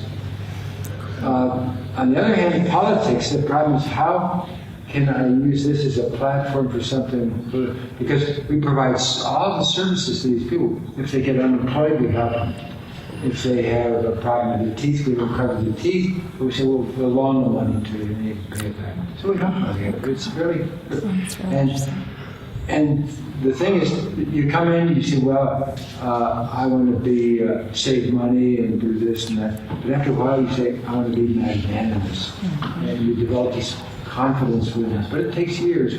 We've been doing this now for about. Please come to the question. Oh yeah. How can we get politics into a group like this? Because we had politics going, we had some guys that likes for it. And so we just closed down. We're a long time getting rid of this political rights, but they were just nihilists. They were against everything, against all politics. But the thing is, in the solidarity that I have with the several is no politics. Thanks. But isn't the whole entity being private and that you have to supply these resources for people in need, that is political? I mean, the fact that they are, they're underprivileged and they're not getting these resources that a private entity has to provide for them, I think that making that link makes it political. But it is a good question. I mean, if they're turned off to that, I think just making them understand that they could choose a system that could provide that where they don't have to go. And it's political also. Sorry, go ahead. It's political also because you're creating democratic structures. That's politics itself. You're not a hierarchy, so you're providing an alternative to capitalism. But did you say a Reichsbürger was coming to you, or what? I think it's in one of the cooperatives. Yeah, but if you, I just want to say, I mean, a Reichsbürger is a Nazi, right? And I think it's I'm not. It's a funny class. Okay, what I'm just trying to say is when you provide a service and people might come to you who you do not share your opinion with, right? That's should Nazis view activism? I say, yeah, maybe I can change their opinion, and there's this big thought over here in Germany since I've been here that you shouldn't have a dialogue with people or they shouldn't consume. That's like saying, okay, no more U-Bahns for Nazis. What's going on? You're just going to polarize it. You got to have a factual dialogue. You got to reach people. And I think if they're part of your organization or they attain the service, I didn't understand it correctly. But anyways, if you give a service to to Nazi, a healthcare service. I think it's a human first, then a Nazi. I think in that way, I'm really like, your humanism is something I really admire, you know, in that sense. I also just want to say one more thing. There's like, in Berlin, He has a gun. obviously that's inciting violence. That's why something different. He's a gun, and like, but like we have a lot of people that refugees that came here, 1 million people, and the same arguments were being made in reverse. Like, right? You can't just generalize people when they come. You gotta first treat humans, their basic needs, provide them food and shelter, warmth and clothing, and then let's see what's up, right? Okay. But that if their ideology is based on you not existing as a person, that I don't. I agree, but like, what makes us different from them? Right. The fact that they want to kill you. Yeah. And I admit, if the guy had a gun or something, he's saying, give me your service, that's like... His mentality is dangerous, and I... But anyways, like, I just wanted to give a small example, like something similar that you're doing in Berlin. There's this thing called sanktionsfrei, sanction-free. And sanction-free is the organization that actually people, when the state decides here to cut you unemployment benefits and you go through the social net, they're the ones that give you legal support, and they're the ones that give you financial support without any conditions attached. And I got to know them when I was on unemployment benefits. They told me, Zen, you're doing great work and stuff like that. I'm gonna, I'm like, no, activism is now employing me. Things had changed by then. So I'm really, sort of these things are, I think when you combine them and that's why if you guys are doing this, contact me. Great, glad to interview. I think if we interview people like you, we can inspire similar people that, you know, are trying to change something. All right. All right, thank you very much. We're overdue, so we're gonna close the press conference now. Thank you very much for your participation to all the media organizations and associations that were here today. Last year, after our Snowden event, unfortunately, we had very little media coverage about all the important discussions we had. So we hope that this year we can increase a little bit the communication to the public. So thanks again for being here, and thanks again to Jill and Abby for joining us today. Thank you very much. Thanks, Dan, for joining us. Thank you so much. And yeah, have a good trip home, and thank you very much. Thanks, Thank you. Thank you all.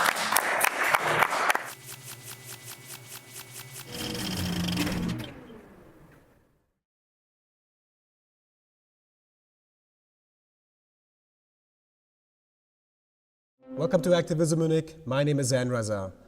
I'm delighted to announce our guest today, independent filmmaker, journalist, activist, and founder of the Empire Files, Abby Martin. Abby, it's delighted to have you on today. So good to be here. Thank you so much. So for those that missed out, Abby Martin was in Munich a couple of months ago, and she took part in an event with Jill Stein and Glenn Greenwald. So in case you've missed that, go to our YouTube channel and check it out. It's called Global Issues and Context. So Abby, let's get straight to the interview. Talk about Empire Files. Why was it shut down recently? Right. So this all goes back to the sanctions on Venezuela. You know, even though there was coup attempts against Venezuelan regime change efforts on behalf of the U.S. ever since Hugo Chavez and then subsequently Maduro obviously has been in power since the late 90s.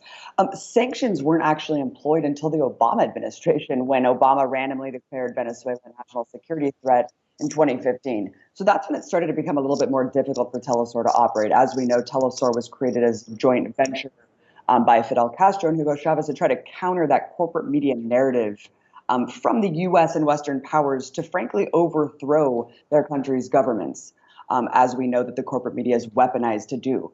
So fast forward to the Trump administration, when Trump really has ramped up these sanctions, Zen, to the point where once Maduro won re-election earlier this year with 6 million votes, I mean, we're talking about 6 million people in a country of 20 million. That's pretty significant. But unfortunately, according to Trump, as well as the right-wing opposition, those people chose the wrong candidate.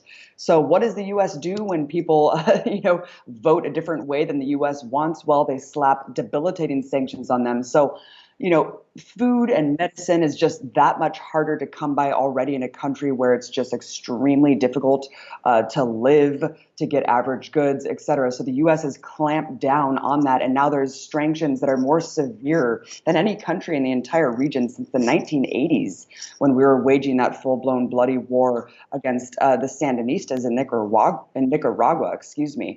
So today, teleSUR has become increasingly difficult to pay contract journalists around the world that work for them, independent contractors like Tarika Lee, like me.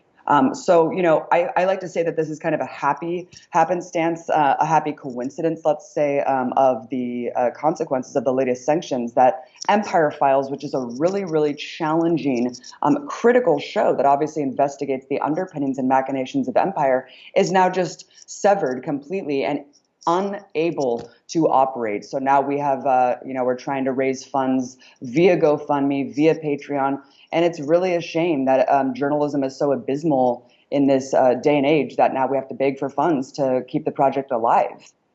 So you touched on Venezuela. Let's dig deeper into this for a second. Can you talk about the interventions that happened in the 2000s? And also, is the US intervening, putting aside economic sanctions, even today with the CIA or some other sort of operations? Yes, it's shocking. I mean, you have back in 2002 when Hugo Chavez was kidnapped at the barrel of a gun, of course, by Bush administration backed opposition figures there. And then you see this happen time and again. Of course, that didn't last, but we saw the opposition's hand pretty revealed pretty quickly back then when they wanted to privatize the oil immediately and, completely throw out the Constitution that was supposed to build up these people's powers and social movements that we've seen throughout that tenure. So fast forward to, several attempts that the U.S. linked with the U.S.-backed opposition in Venezuela has tried to overthrow Maduro. teleSUR has actually been a target throughout these coup attempts. One back in 2015 was supposed to blow up the teleSUR headquarters in Caracas. That was thwarted, thankfully. Then you see just recently, after Maduro got reelected, where actually there was a drone assassination attempt, C4 explosives attached to drones that were going to blow him up live on air. Now, you found out after this happened that there was actually a coup attempt linked to Miami plotters, as well as the Colombian departing President Manuel Santos, that actually told a room full of U.S. business leaders before he left power, Maduro's time is numbered. You had right-wing pundits on live TV saying that they were privy to meetings conspiring to do this. And so, this going along with just the constant state of violence, these violent guarimbas that we are embedded in that you can see on the Empire Files, just what the protesters do to stoke the violence, and create this humanitarian call. It's a very cynical plot, and it's not stopping. And you have to wonder, the U.S. does not go down without a fight. It doesn't forgive and it doesn't forget. And we have to just imagine that they're thinking of something next.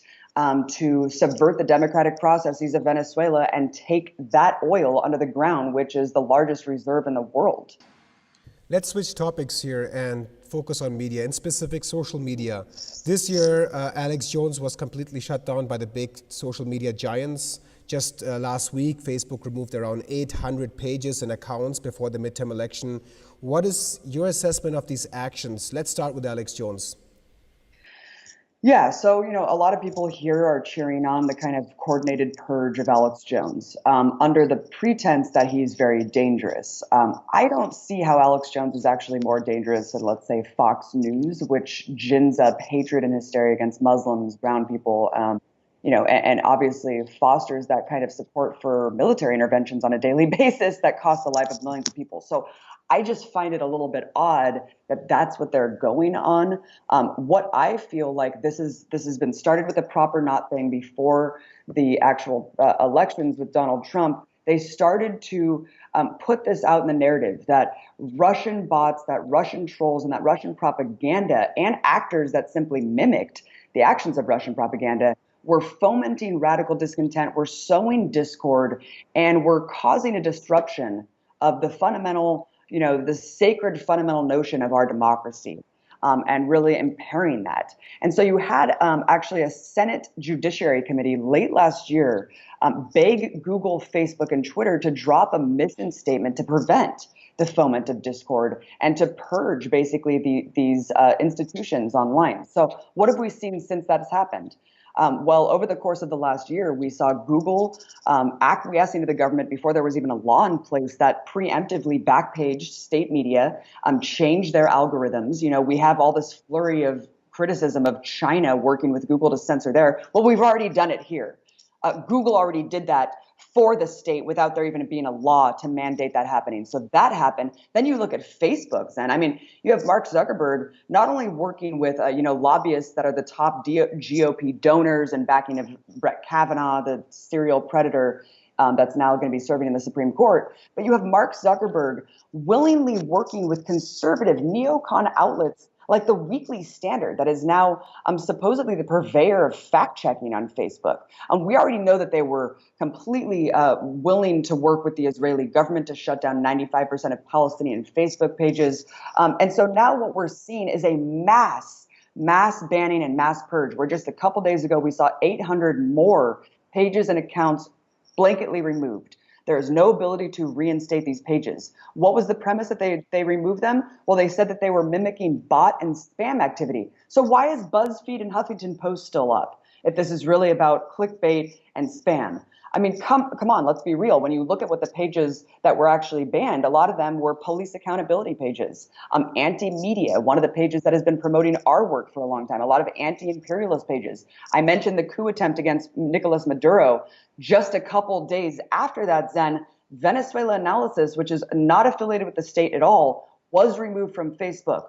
teleSUR, what the Venezuelan news agency that we were selling our show to, that got arbitrarily removed from Facebook. These are two outlets that will give you that outside perspective that people need when we're talking about regime change efforts on behalf of the Trump administration against sovereign nations like Venezuela. So I just find it not just a coincidence that these pages were removed right when there was just a vacuum of noise, a vacuum of news about this really detrimental event.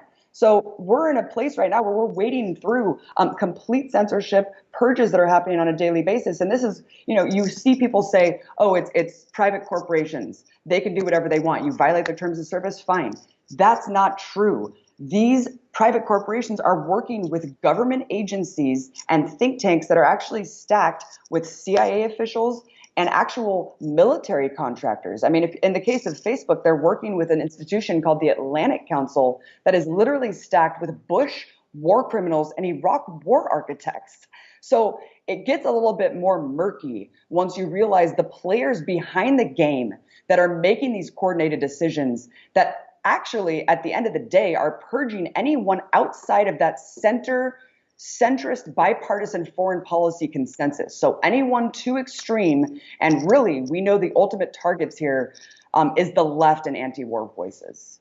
You know what surprises me, Abby, is the fact that they knew what Alex Jones was saying. For example, if we take that case of Alex Jones, they knew what he was saying since a very long time.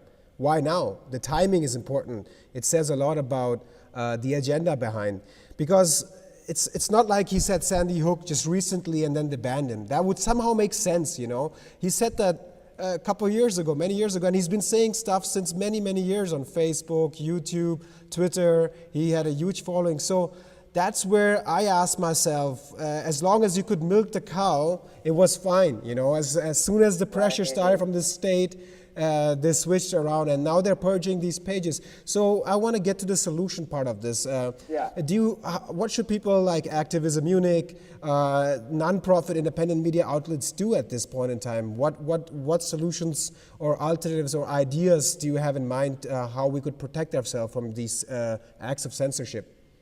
Yeah, and I wanted to just follow up really quickly with what you said. I mean, this is a really good point that, they knew that Alex Jones was doing these things. They were profiting grossly off of these algorithms that just, would show you videos like Alex Jones if you're trying to find actual truth about these matters. So they were fine with that, and they were fine with those algorithms. What worries me, and for people to think that I'm hysterical and saying, oh, what makes you think that they would go after you? You're not violating the terms of service.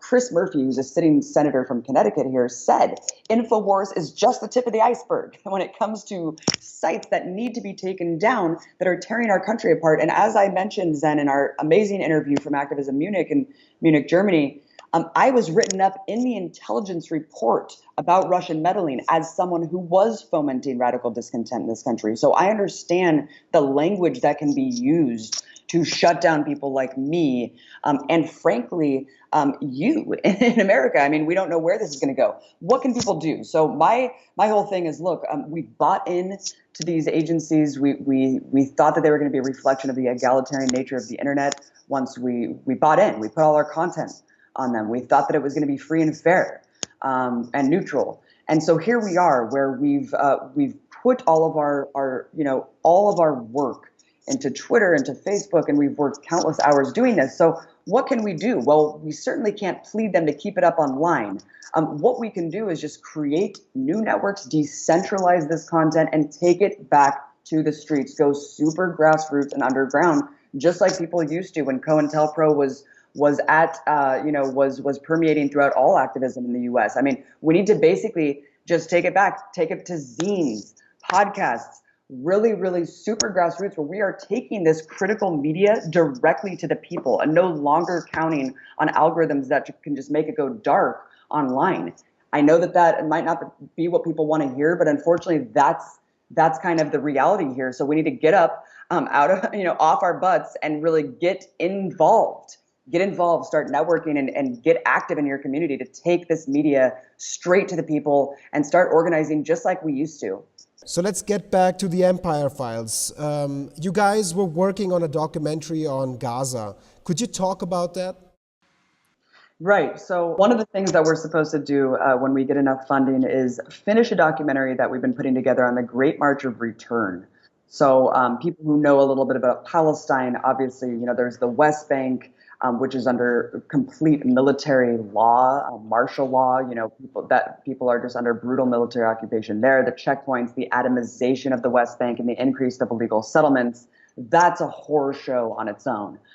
Gaza has been kind of a surplus of refugees have been thrown into this open air prison, and I think that that's actually putting it a little bit too kindly, because in prisons, people aren't just people have potable water. Let's just say that. So in Gaza, it's under a brutal military siege and a blockade where I can't even think of anywhere else in the world that refugees will be shot if they are attempted to leave via boat. So we're talking about a place with 2 million people living there. Almost 2/3 are refugees, ethnically cleansed from land that they live just mere miles away. They cannot leave. The Israeli military controls every single aspect of their lives. They count calories of the food that's coming in. So what are Palestinians doing as a response to this? As a response to not having more than 2 hours of electricity a day, not having potable water, having running sewage through their streets, not being able to build, not having construction materials. They are protesting. They are putting their lives on the line to go out to the alleged border fence. We know it's not a border fence, it's just a mere fence, again, dividing their own land. But they go up to this fence then every Friday since March 30th, and they've been putting their lives on the line. And what has Israel done as a response? They have wounded with live ammunition more than 18,000 people, and they have killed more than 205 people. And we're not just talking about border clashes like people read in the newspaper. We're talking about Israeli snipers perched up hundreds of yards away from this fence, putting people in the scopes of their sniper lens and pulling the trigger. And not just pulling the trigger, but getting authorization from their generals. Can I kill this child? And they say yes. And so we're seeing journalists executed. We're seeing medics, amputees, and kids. Kids are being executed every week. And there is just a complete shocking silence from the entire world's community about the fact that there is a bloodletting, an ongoing massacre of unarmed protesters. And they want to say, oh, it's Hamas, it's Hamas. I'm sorry, that's outrageous. Anyone who knows anything about what Israel says knows that everything in Gaza is considered a Hamas target. And there was just a study that came out that said actually not one protester who's been executed by snipers has been armed. So that's a really, really serious problem when the world just turns a blind eye to the fact that Israel is executing children on a daily basis at this border's end. So we are putting together a video, a documentary. We hired a team of journalists from Gaza to put this together and risk their lives showing what is actually going on camera. I mean, you can see a lot of this is happening on camera. So, what these Palestinian journalists told me is they begged me to tell their message to the rest of the world. And they said, we don't want to die. We love life. why do people think that we want to die, Abby? And I said, this is really important. We need to share your message, because a lot of people paint Palestinians as a death cult full of martyrs who want to be in a mass suicide cult. I mean, it is absolutely despicable, the dehumanization around the world of Palestinians who are trying to do what every human being wants, to live and to love their family and to live a full life, Zen, and to be healthy and happy. So it is absolutely disgusting. And I just hope that the world will wake up, and I hope this documentary does a small part in doing that. So how can people support Empire Files? You talked about it a little bit. Could you go into more detail about how people could support you at this point and even going forward? Yes, so we launched a GoFundMe campaign. So it's a GoFundMe, Keep Empire Files going on that. And then we have a Patreon where people can donate monthly. And we also have a Bitcoin going on. So if you want to look at all the different avenues that you can help us out, you can go to theempirefiles.tv. That's theempirefiles.tv. And you can look at the banner there for the many options that you can become a monthly or just one-time donor. And we have different tiers of prizes for people who want to support us. But I encourage everyone to check out acTVism Munich as well. And we just need to keep collaborating and building each other up, because our voices are very important, Zen, and these stories are crucial to get out there. Abby Martin, thank you for your time today. Thank you so much, Zen, for having me. And thank you for tuning in today. Don't forget to subscribe to our YouTube channel and to donate so we can continue to operate as a non-profit and independent media outlet. My name is Zan Raza. See you next time.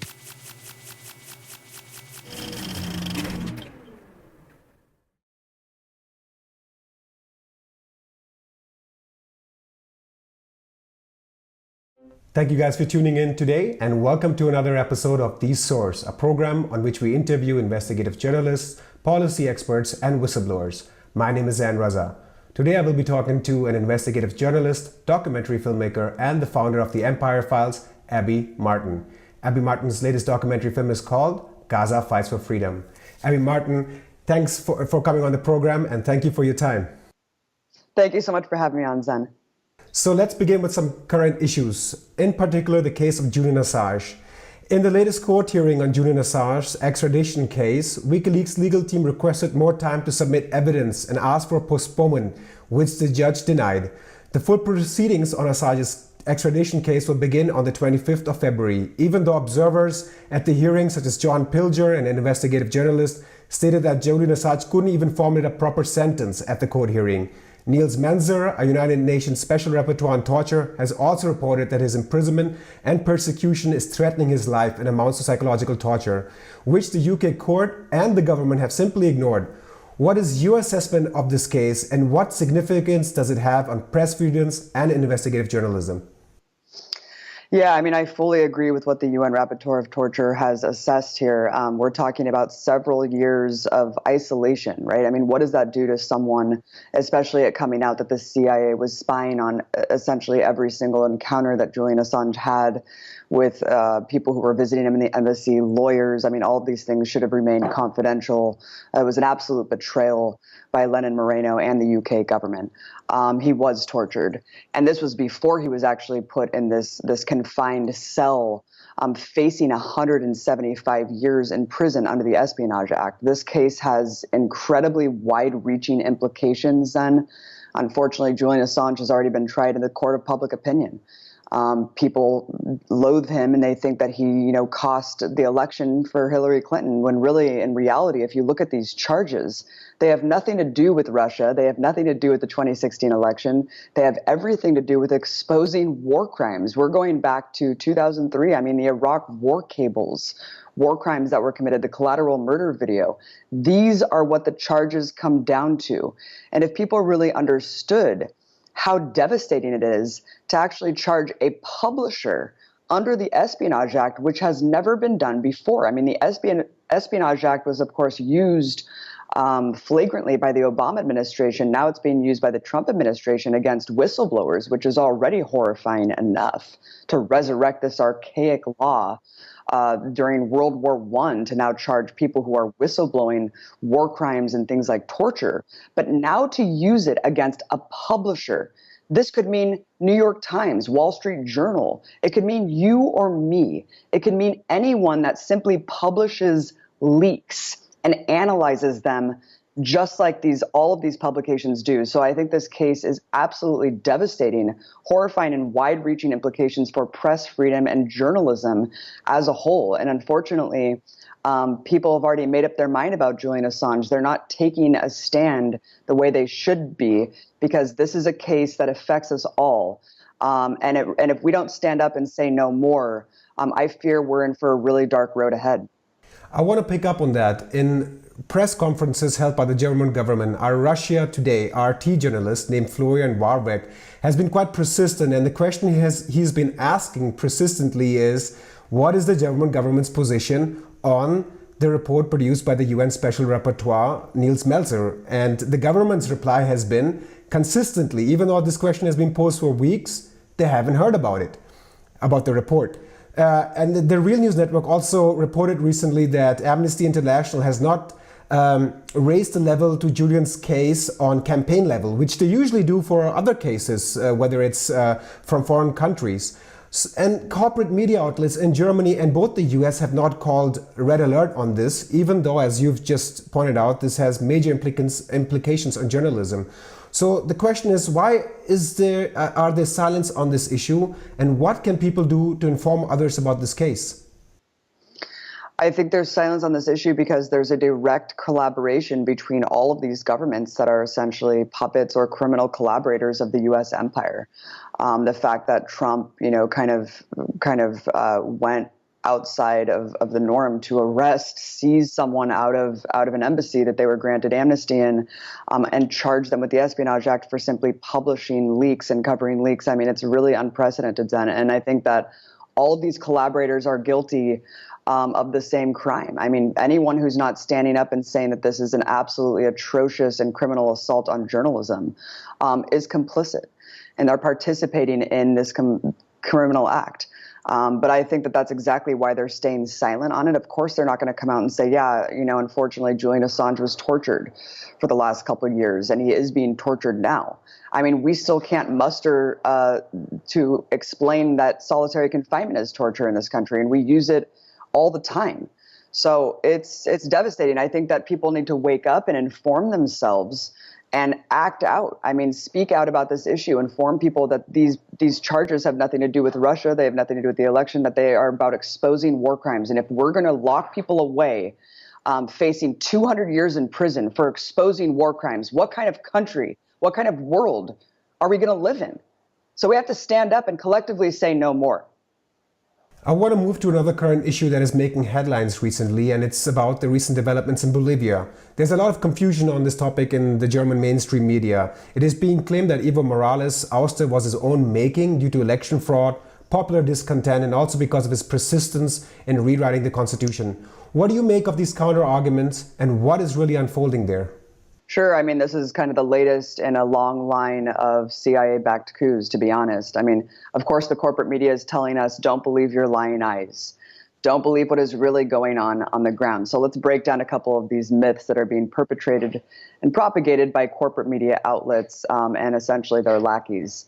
So first of all, there was fraud in the election, right? And there was voting irregularities. Well, a think tank called the Center for Economic and Policy Research, based out of DC, has broken down the statistical facts, and they have found that there are absolutely no voting irregularities in the data, and they found that there was no fraud whatsoever. Now, of course, while these tallies were still being conducted, you had Carlos Meza, the opposition candidate, coming out saying he wasn't going to recognize the final results. You had politicians like Marco Rubio, Donald Trump already taking to Twitter saying fraud is being conducted. How would they know that when the election hadn't even concluded yet? The Organization of American States, which is essentially a cutout of the U.S. government, funded 60% by U.S. funds, but it's kind of proposed as this impartial organization because it's comprised of a conglomerate of Latin American states, but primarily it kind of does the bidding of the U.S. empire. It went out ahead and said, there were voting irregularities. We're very concerned. And then, of course, the U.S. follows suit and says we stand behind the OAS. So all of these things put together has made it seem like, oh, my God, the election was fraudulent. Oh, my God, Evo Morales needs to resign. And of course they said, oh, he resigned, right? It wasn't a coup. Well, what do you call it when the military deposes a democratically elected leader who was deemed by the highest court in the land the year prior that he could indeed run for a fourth term? Agree with it or not, these judges are elected. Unlike the United States, the Supreme Court judges in Bolivia are elected, and they did actually grant him a fourth term to run. So, like it or not, these are the facts here. And unfortunately, Zen, we're finding out more and more proof of direct U.S. involvement. Let's talk about Carlos Meza really quick. I mean, this is a guy who was incubated from a D.C. think tank called the Inter-American Dialogue, subsidized by the same corporations that subsidize corporate media, banks, weapons contractors, oil companies. He worked at this think tank, which is also run by the National Endowment for Democracy. This is another CIA cutout that uses civil society groups to foment regime change and insurrection, especially in Latin American countries like Venezuela and Cuba. So let's also look at the fact that 6 graduates from the School of Americas, a Fort Benning military training institution, which literally trains people in torture, responsible for millions of people who are disappeared in Colombia and several Latin American countries in the past with direct CIA coups, are also complicit in this criminal overthrow of Evo Morales. 6 confirmed SOA graduates directly tied to the U.S. government.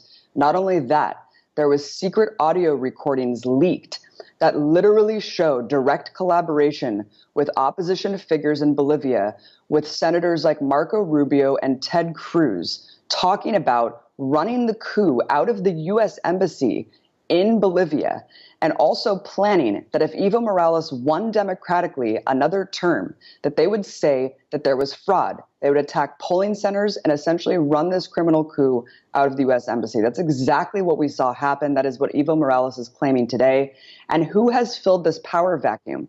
Who has filled this disgraceful absence of leadership? Christian fascists, people running around with giant prop Bibles declaring indigenous people in a country where 65% are indigenous satanic, saying Indians have no place here. What kind of government are we going to see take over this fascistic Christian paramilitary state that is already committing massacres of poor and indigenous campesinos in rural areas where dozens have died at the hands of these soldiers? So it is disgraceful to not call a spade a spade. This is a military coup, and unfortunately, we're seeing it's the next in a long line of military coups that are directly backed by the U.S. government, because the Trump administration already has declared, alongside Mike Pompeo, that the Monroe Doctrine is basically being reclaimed, that we are going back to the days of brazen CIA coups to overthrow leftist leaders in Latin America. And Evo Morales was one of the last holdouts here of this pink tide that we saw. I mean, he did incredible things to uplift the poor in that country. And that was an unforgivable crime to U.S. empire, Zen, was first nationalizing the resources, oil and gas. Next was pursuing socialism. And third was providing a voice for indigenous and poor people in the country. And those are 3 unforgivable crimes for U.S. empire. I want to pick up on that, and one of the things that come to mind is Ronald Reagan, I think it was, in the 1980s, who tried to ban assassinations of foreign leaders. I think it was 1981 he passed a directive, but still we see this sort of mentality continuing in US foreign policy.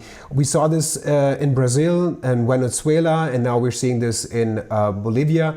Do you think the US is going to continue with its policy of overthrowing governments, or do you think public consciousness is high enough now to see behind this propaganda and to stand up against it? Unfortunately, the propaganda is very deep and very strong, and a lot of people are kind of tricked. They see protests all around the world, and they just automatically think, well, governments are inherently corrupt, and there's this kind of line that's towed by a lot of so-called leftists even here, and a lot of liberal media establishment journalists that basically just perpetrate these talking points that are completely false.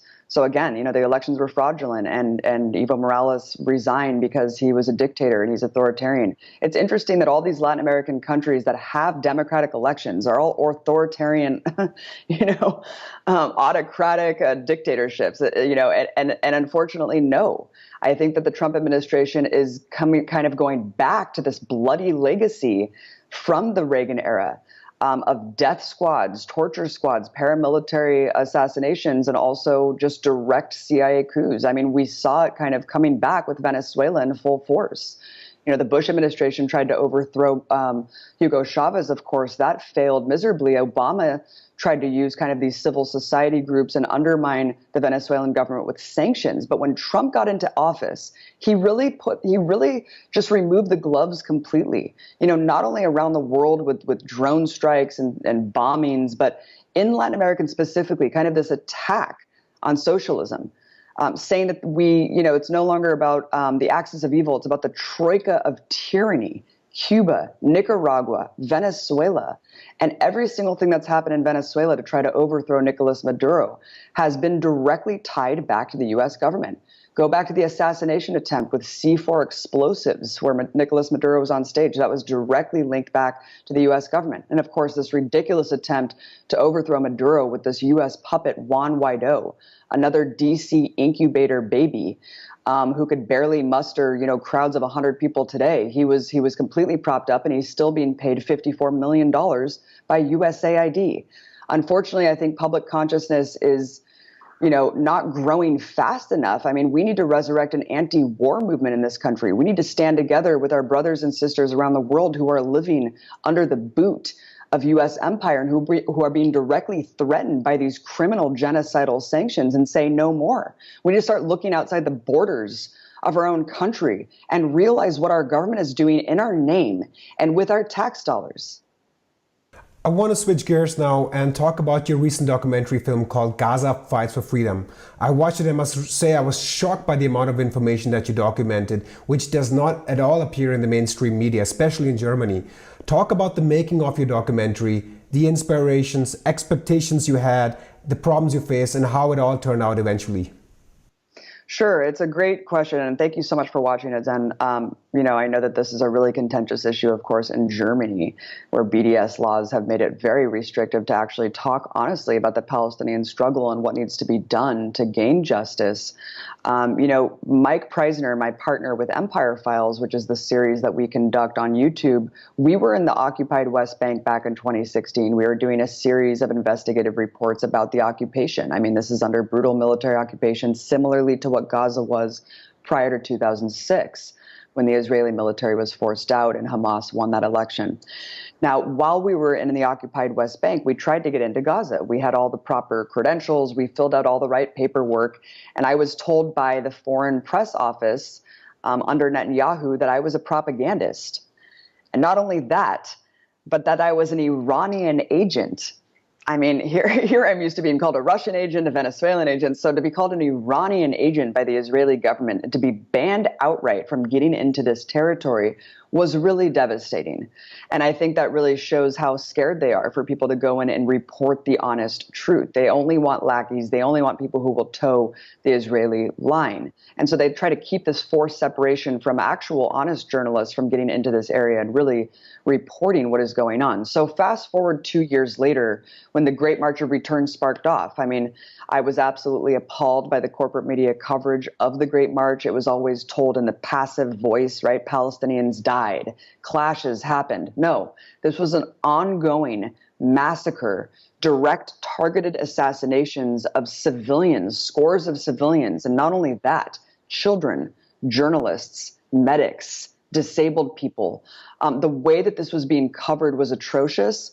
I was lucky enough to Skype into this session of about 30 journalists within Gaza who were talking about how is the Western media covering this march, because, of course, as you know, it was unlike anything that has ever really happened before, a mass civil disobedience, nonviolent action of tens of thousands of Palestinians of all stripes.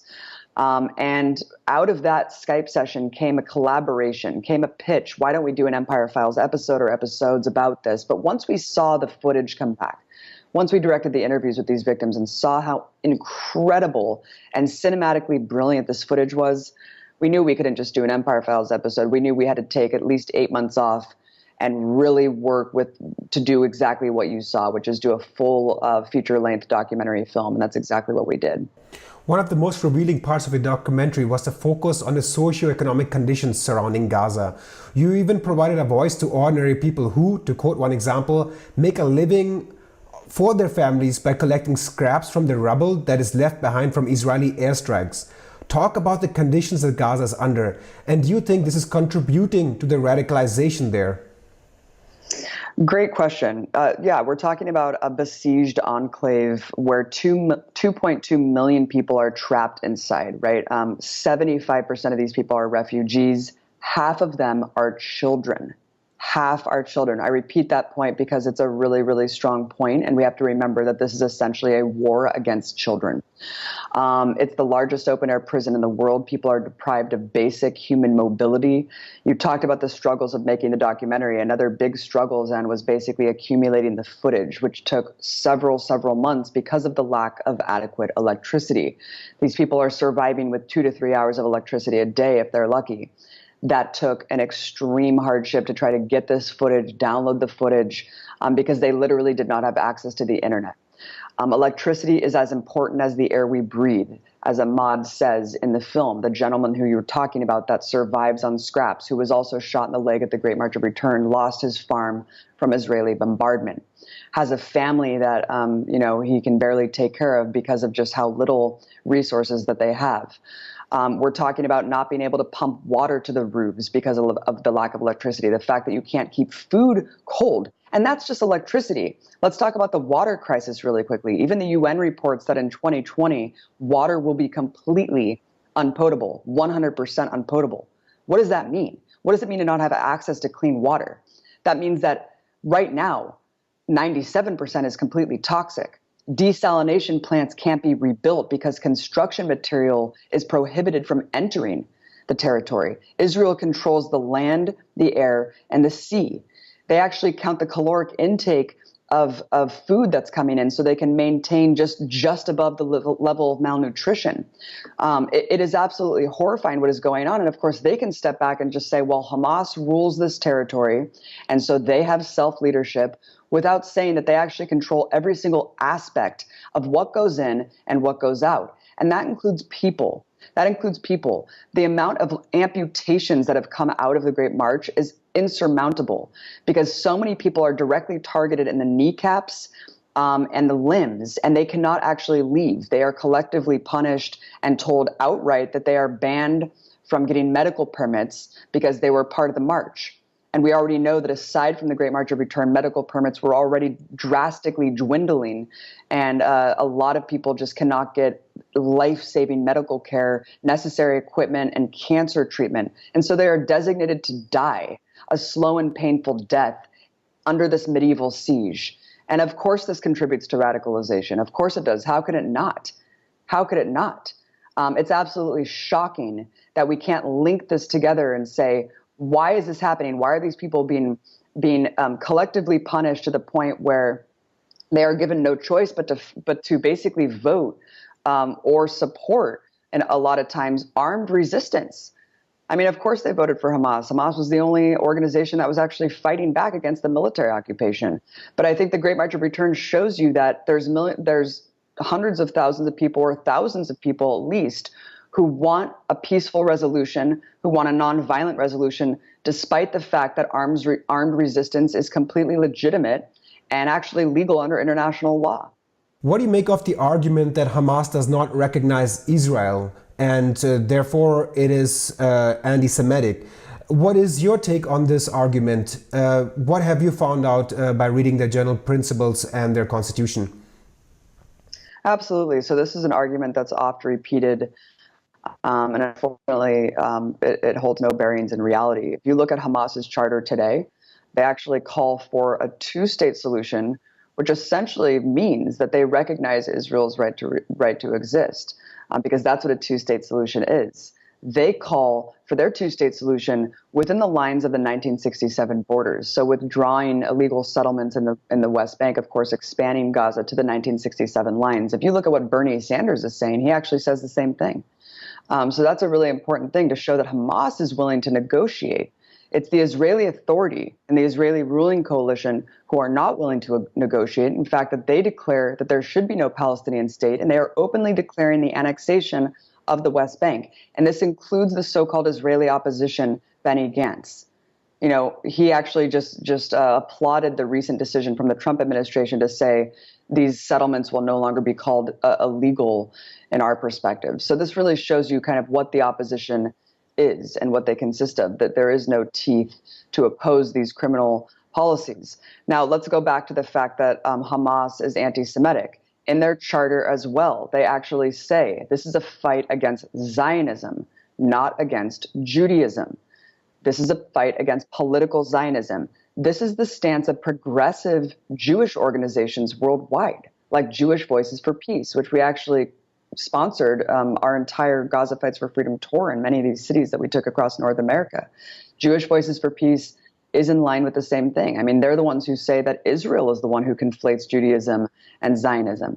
And that's not the case. Israel does not represent Judaism worldwide, but they've politicized it in such a way that people mistakenly think that they do. So Hamas has actually made that differentiation in their new charter that you can read online. This is no secret, but people will continue to conflate this issue and distort the issue to paint Hamas in this cartoonishly evil way without actually understanding that they are more than willing to come to the negotiating table.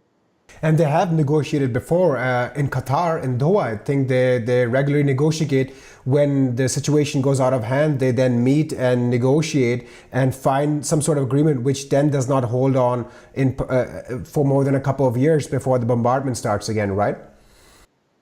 Absolutely. And you see this happening a lot where, you know, the corporate media will paint the same script every time. And this is what happened last week when 34 Palestinians' lives were taken.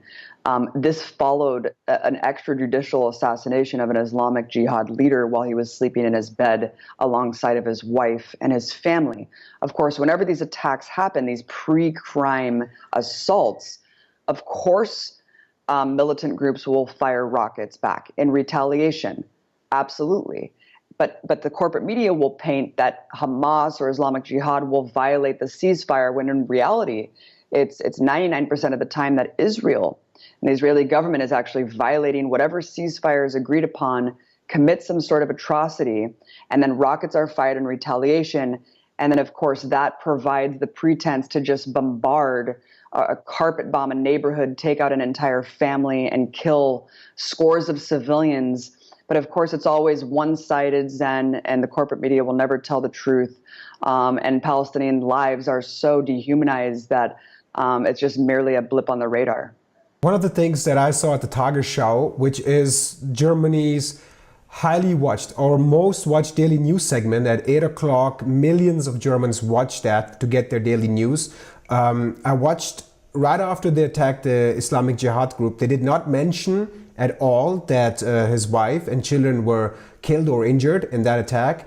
And secondly, they did not even, they had the headline in the thing that I observed was Palestinians react, Palestinians fire rockets, as if all Palestinians fired rockets into Gaza. And so I noticed this reporting goes on as well. I mean, just ignoring the deaths of the families and then just saying that Palestinians rocket paints a kind of a picture, in my opinion, of pure evilness in Gaza, and that dehumanizes them. So what is your assessment? When will this script end, and how do you think people can break through this propaganda? Right, and I think the Great March of Return and Gaza Fights for Freedom really kind of exposes how bankrupt this argument is, that everyone is a Hamas target, everyone's a terrorist living in Gaza. I mean, again, these are tens of thousands of peace-going Palestinians. A lot of Westerners always ask, where's the Palestinian Gandhi? And as the Great March organizer Ahmed Abu Artem said, he said there's been 200 of them, and they've all been mowed down by Israeli snipers at the fence. And the whole intention behind the march was actually to stage a peaceful sit-in, akin to like an Occupy Wall Street, to just mount international attention, draw international attention to the fact that these people are still refugees 70 years later. So it's really criminal the coverage and the distortion of what the Great March is, and of course, the war crimes that have been committed. I mean, these are incontrovertible war crimes that we actually document extensively, coming from the UN report that was released early this year, Zen, that literally documents the use of exploding bullets, the use of toxic gas, and again, the direct targeting of protected categories under the Geneva Conventions.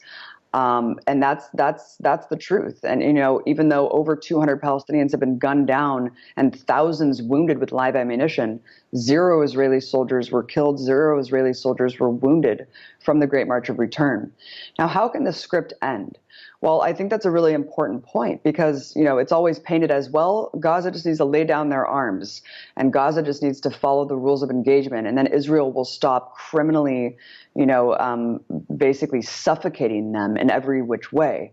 Now, I think it's really important to kind of open our eyes and take a step back and look at the broad view here and see, as I articulated at the beginning of this segment, the food, water, electricity, the fact that they have to live in fear every day of being bombed just because they literally live in this besieged area.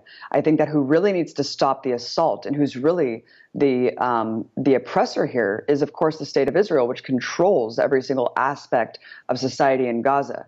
And that's them who needs to stop the siege. That's them who needs to lift the siege, allow construction materials to get in, allow people to rebuild their homes, allow desalination plants to be rebuilt, allow them to have water, electricity, and give them back the basic dignity of humanity. That is what everyone deserves, is to be a human being and to move freely and to be able to get medical treatment if you want to. You can just look at the cancer survival rates compared to these neighboring peoples, and it drops to as low as 30% if you live in Gaza.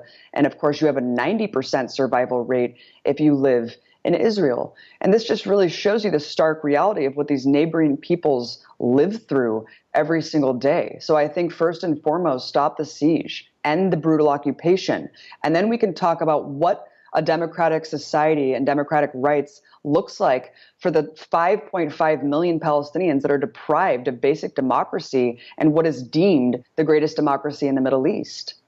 I want to dig deeper into your documentary and where you talk about the Great March of Return. In particular, I want to talk about the weaponry that the Israeli Defense Force used and the snipers.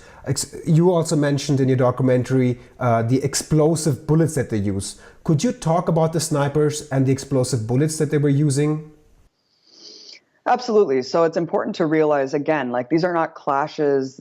This is not some sort of obfuscated view from the Israeli snipers. These are snipers that are perched up on mounds of dirt that have a wide view of the demonstrations. It is crystal clear in their sniper scope. And they are literally picking people off like it's target practice.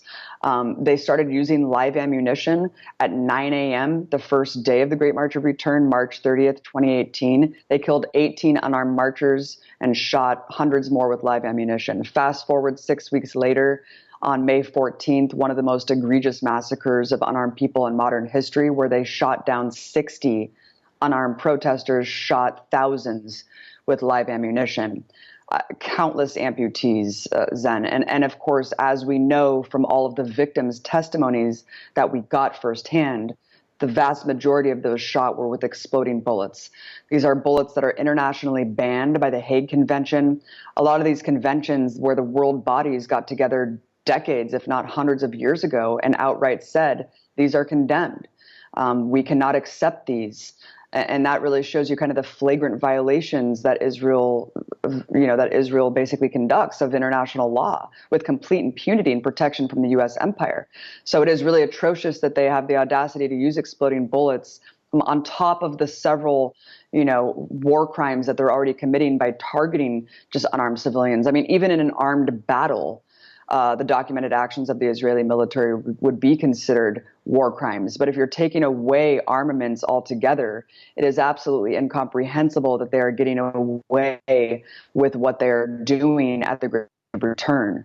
But yeah, I mean, these snipers basically pick people off. One international war correspondent who was interviewed for the UN report said, I've documented wars in Yemen, Syria, Iraq, Libya. She said, I've never seen anything like this. She said, it's a slow, methodical shooting where every couple minutes you just hear a gunshot go off and another person goes down. And it's just a stream of bloodied bodies being carried back towards the ambulances in a very, very sadistic and methodical way. And we actually have seen firsthand, as much as the Israeli government says, oh, all the people shot were by accident, oh, we didn't mean to shoot civilians. We've seen firsthand, actually, the footage from the Israeli snipers themselves. They've leaked it in a group chat, I think, on Facebook that actually became exposed to the public, and it shows exactly what they're doing behind the sniper scopes. And unfortunately, it was pretty brutal to watch. I mean, kind of gleefully laughing at taking down a small child that posed no immediate threat to their lives. So unfortunately, when these cases are tried, like recently we just saw the first time that a case of a small child who was shot at the Great March of Return and killed was finally tried in Israeli courts because there was an international outcry, because there was a video and pressure was mounted to bring that to trial. And unfortunately, what we saw as so-called justice was simply a month on house arrest for the Israeli soldier who took his life. The counter-argument usually goes, and let me quote the Israeli Defense Force, that Hamas uses medics, children, journalists, and even disabled people as human shields. What is your take on this argument? Sure. So human shield in a military term, if you look at the legal definition of human shield, it means that a militant is standing behind a civilian and using them as a shield while they are armed, right? We looked at 12 hours of footage of the Great March of Return. There was no militants there. There were no people with guns. And you can see yourself with the footage that we actually accumulated firsthand and have direct evidence for, that there are no quote unquote human shields at the Great March. It's literally people standing there on their cell phones, filming, holding flags, chanting national slogans. And those are the people unimpeded, no one around them, that are just completely gunned down and executed by Israeli snipers. So this argument is morally bankrupt. It has been disproven many, many times. And the human shield rhetoric has actually been used by the U.S. empire to dehumanize civilian populations that it's assaulting. Back to the Korean War, Vietnam. This is used over and over again. Iraq. You can see this in corporate media propaganda that calls populations of human shields to kind of preempt what are going to be bloody atrocities and massacres committed against them.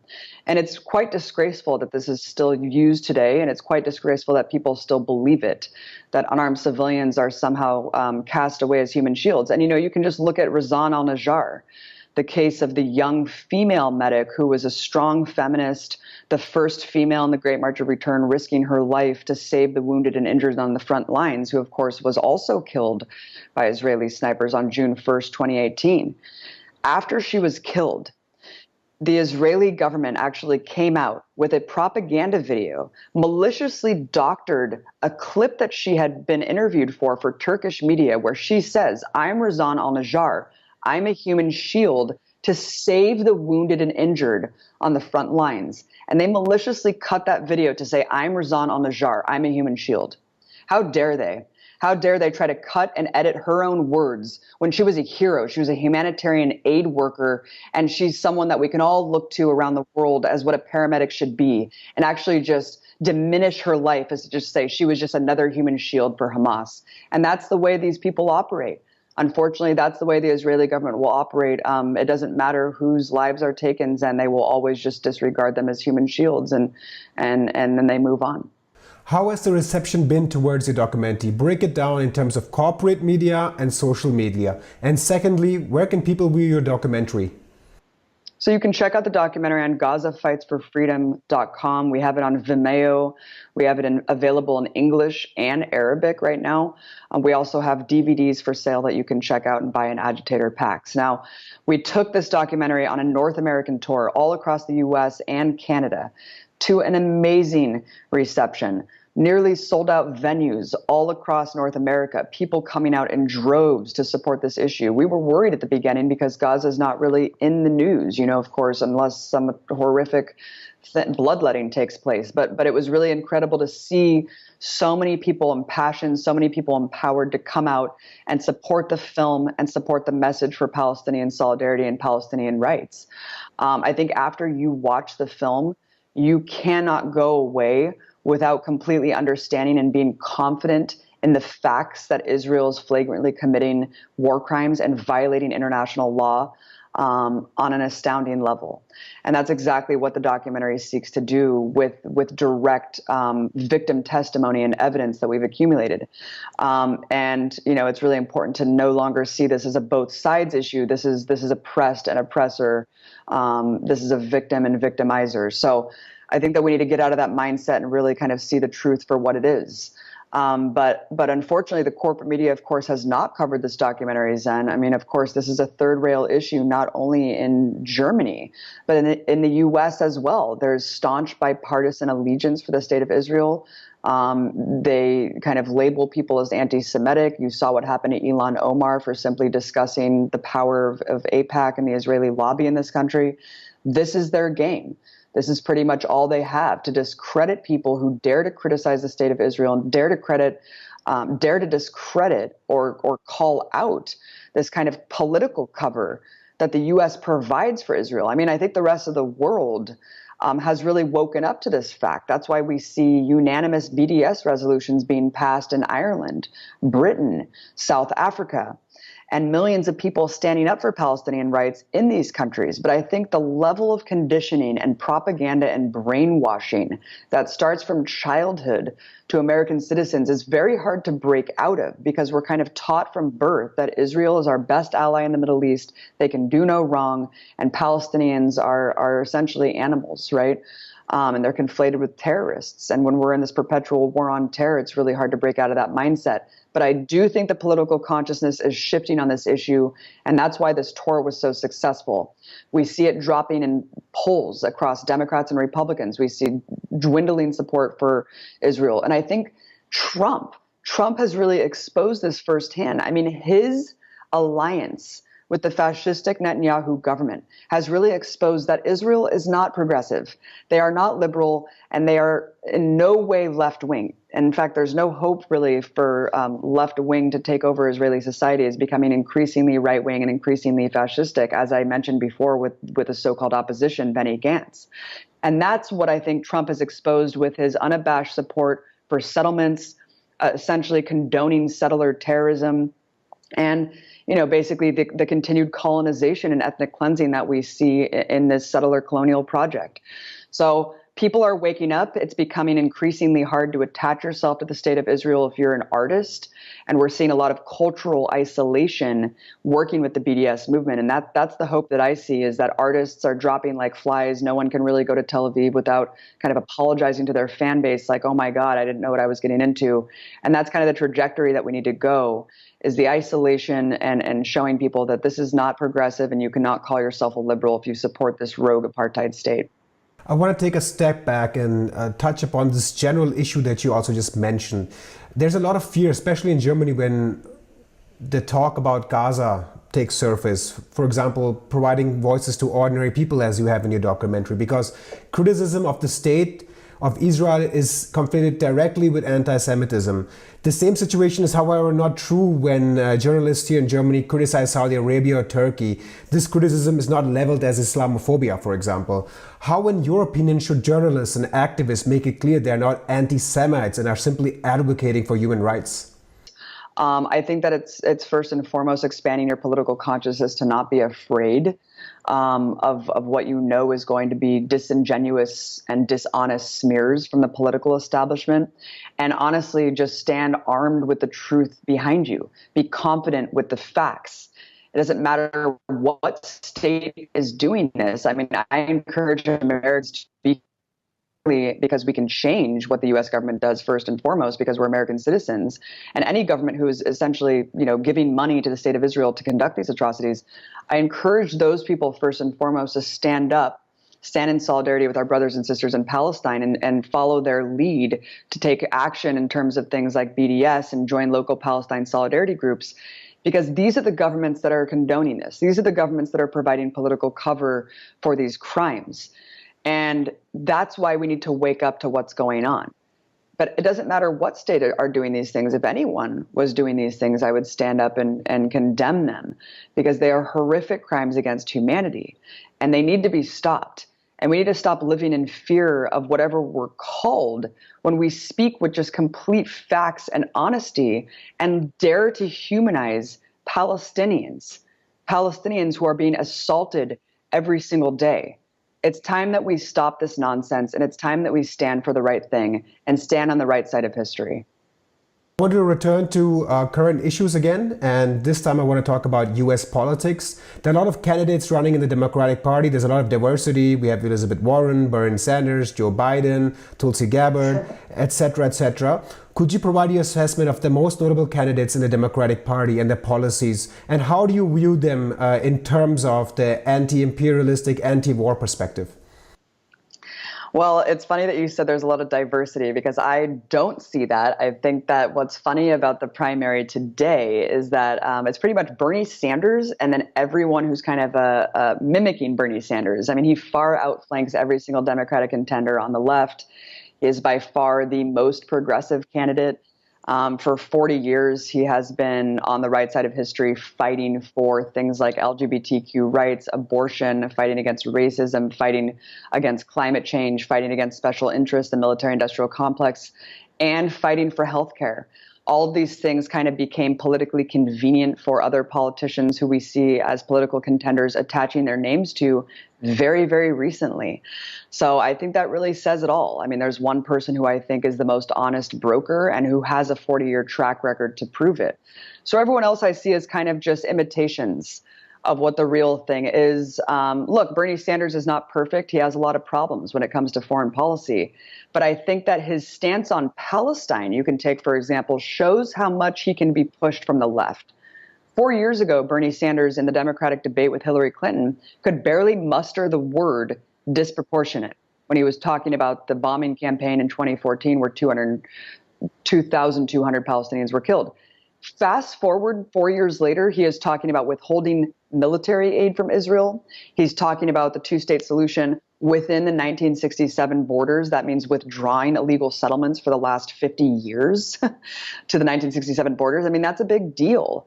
And he's the only one who kind of dares to humanize Palestinians in a way that no one else really has. And I think that that really shows you how much the political consciousness has shifted on this issue, how much leftists on the ground have pushed the dialogue forward, and how much he's really listening and able to be swayed. And that's why him versus the rest of the contenders makes it about, I'm the organizer in chief. This isn't about me, it's about us. It's about millions of people coming to the streets and pushing policies like Medicare for all forward, because he kind of acknowledges the limitations, I think, of the executive branch, that there are going to be a lot of roadblocks with judges, with the Senate, with the staunch Republican, majority that we see, that's going to be hard to overcome. And he's saying, look, without millions, tens of millions of Americans coming out and supporting this and shutting things down, we're never going to make this happen. And so I think that really speaks to how much we can do. And that's what gives me hope, I think, for the future, is seeing that the youth are waking up. They're rejecting the corporate media. They're rejecting the two-party dictatorship, is what I like to call it. And they're really seeing that we need to make the future that we want to see. We need to have a utopian vision of what we want. And certainly the two-party system, the stale system that pushes neoliberalism and imperialism is going to leave a disastrous path ahead and a disastrous future for our children. I think a lot of Democratic contenders have good things about them, but really it's incomparable when you're looking at, who's really the only one willing to call out global capitalism and the special interests that perpetuate these endless wars. You already answered my next question, but I'll pose it again so we can hit it all the way home.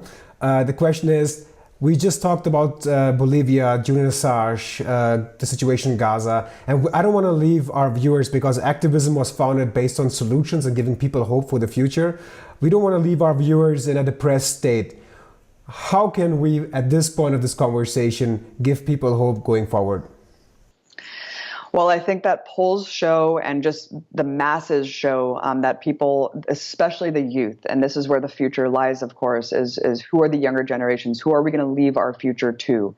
They are saying no more. They are rejecting the unanimity of the corporate media. They are rejecting this bipartisan stranglehold in our government. They are rejecting what has been the official religion of the United States for the last 100+ years, which is global capitalism, and capitalism can do no wrong, right? And they are finally rejecting that dogma and saying, wait a minute, maybe we can have a different future. Wait a minute, maybe capitalism is actually the overarching system that is driving the vast inequality, that is driving the climate crisis, that is driving the fact that these wars are driven for profit and to essentially protect capital around the world.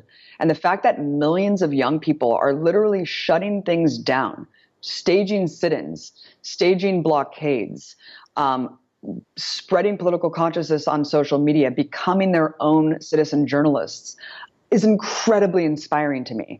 And I'm sorry, but I think that Bernie Sanders' movement speaks to that kind of energy that we need to be open to and tap into. No, I don't think there's a savior in 2020, but what I do think is a savior is the fact that there's millions of people waking up to the corrupt nature of the system and realizing that we need to revolutionize. We need to completely revolutionize the system. We need to completely construct a utopian vision of what we want to see happen, and no longer fall prey to whatever's being laid out before us. And we need to empower ourselves. I mean, the system wants us to feel disenfranchised. They want us to feel alone. They want us to feel like we can't do a damn thing. That's exactly by design. The second you get out and you're involved in the struggle and you connect with people who are acting and doing things on the streets, you feel empowered. You feel like you have a place. And I encourage everyone to get out of their comfort zone and do just that, because nothing is going to change if you feel like you can't make a change. And that's what they want us to do. They want us to fall down and die. And we can't do that. We have to stand up and live and demand a better future and demand a life worth living. And that doesn't just stop and start with Americans. It doesn't just stop and start with Germany or Europe. It starts and stops with all of the countries that are being persecuted, that are being oppressed by this global system, by imperialism. It's time that we really acknowledge what's going on, link our struggles together, and acknowledge how we have a very important role to take action, Zen. And that's why I appreciate acTVism Munich. That's why I appreciate grassroots independent media for playing that role. It is a very crucial role, and we need to fill that vacuum, of propaganda, and show things with a kind of leftist lens, and show people how we got here. Because if we don't understand how we got here, we can't change where we're going. Abby Martin, documentary filmmaker and investigative journalist, thank you for joining us today. Thank you so much for having me. And thank you guys for tuning in. Don't forget to subscribe to our YouTube channel by clicking on the bell below, and to donate so we can continue to produce independent and non-profit news and analysis. My name is Zan Raza. See you guys next time. These are the building blocks that make up our organization and the goals we would like to achieve. In order to continue our journalism until 2022 and realize these values fundamental to our democracy, we need 1,000 supporters in our crowdfunding campaign, donating only €5 or dollars per month via Patreon or bank account. Right now, we have only 200 supporters and are not able to take the next step. Our future is in your hands. Strengthen independent journalism and be part of meaningful change.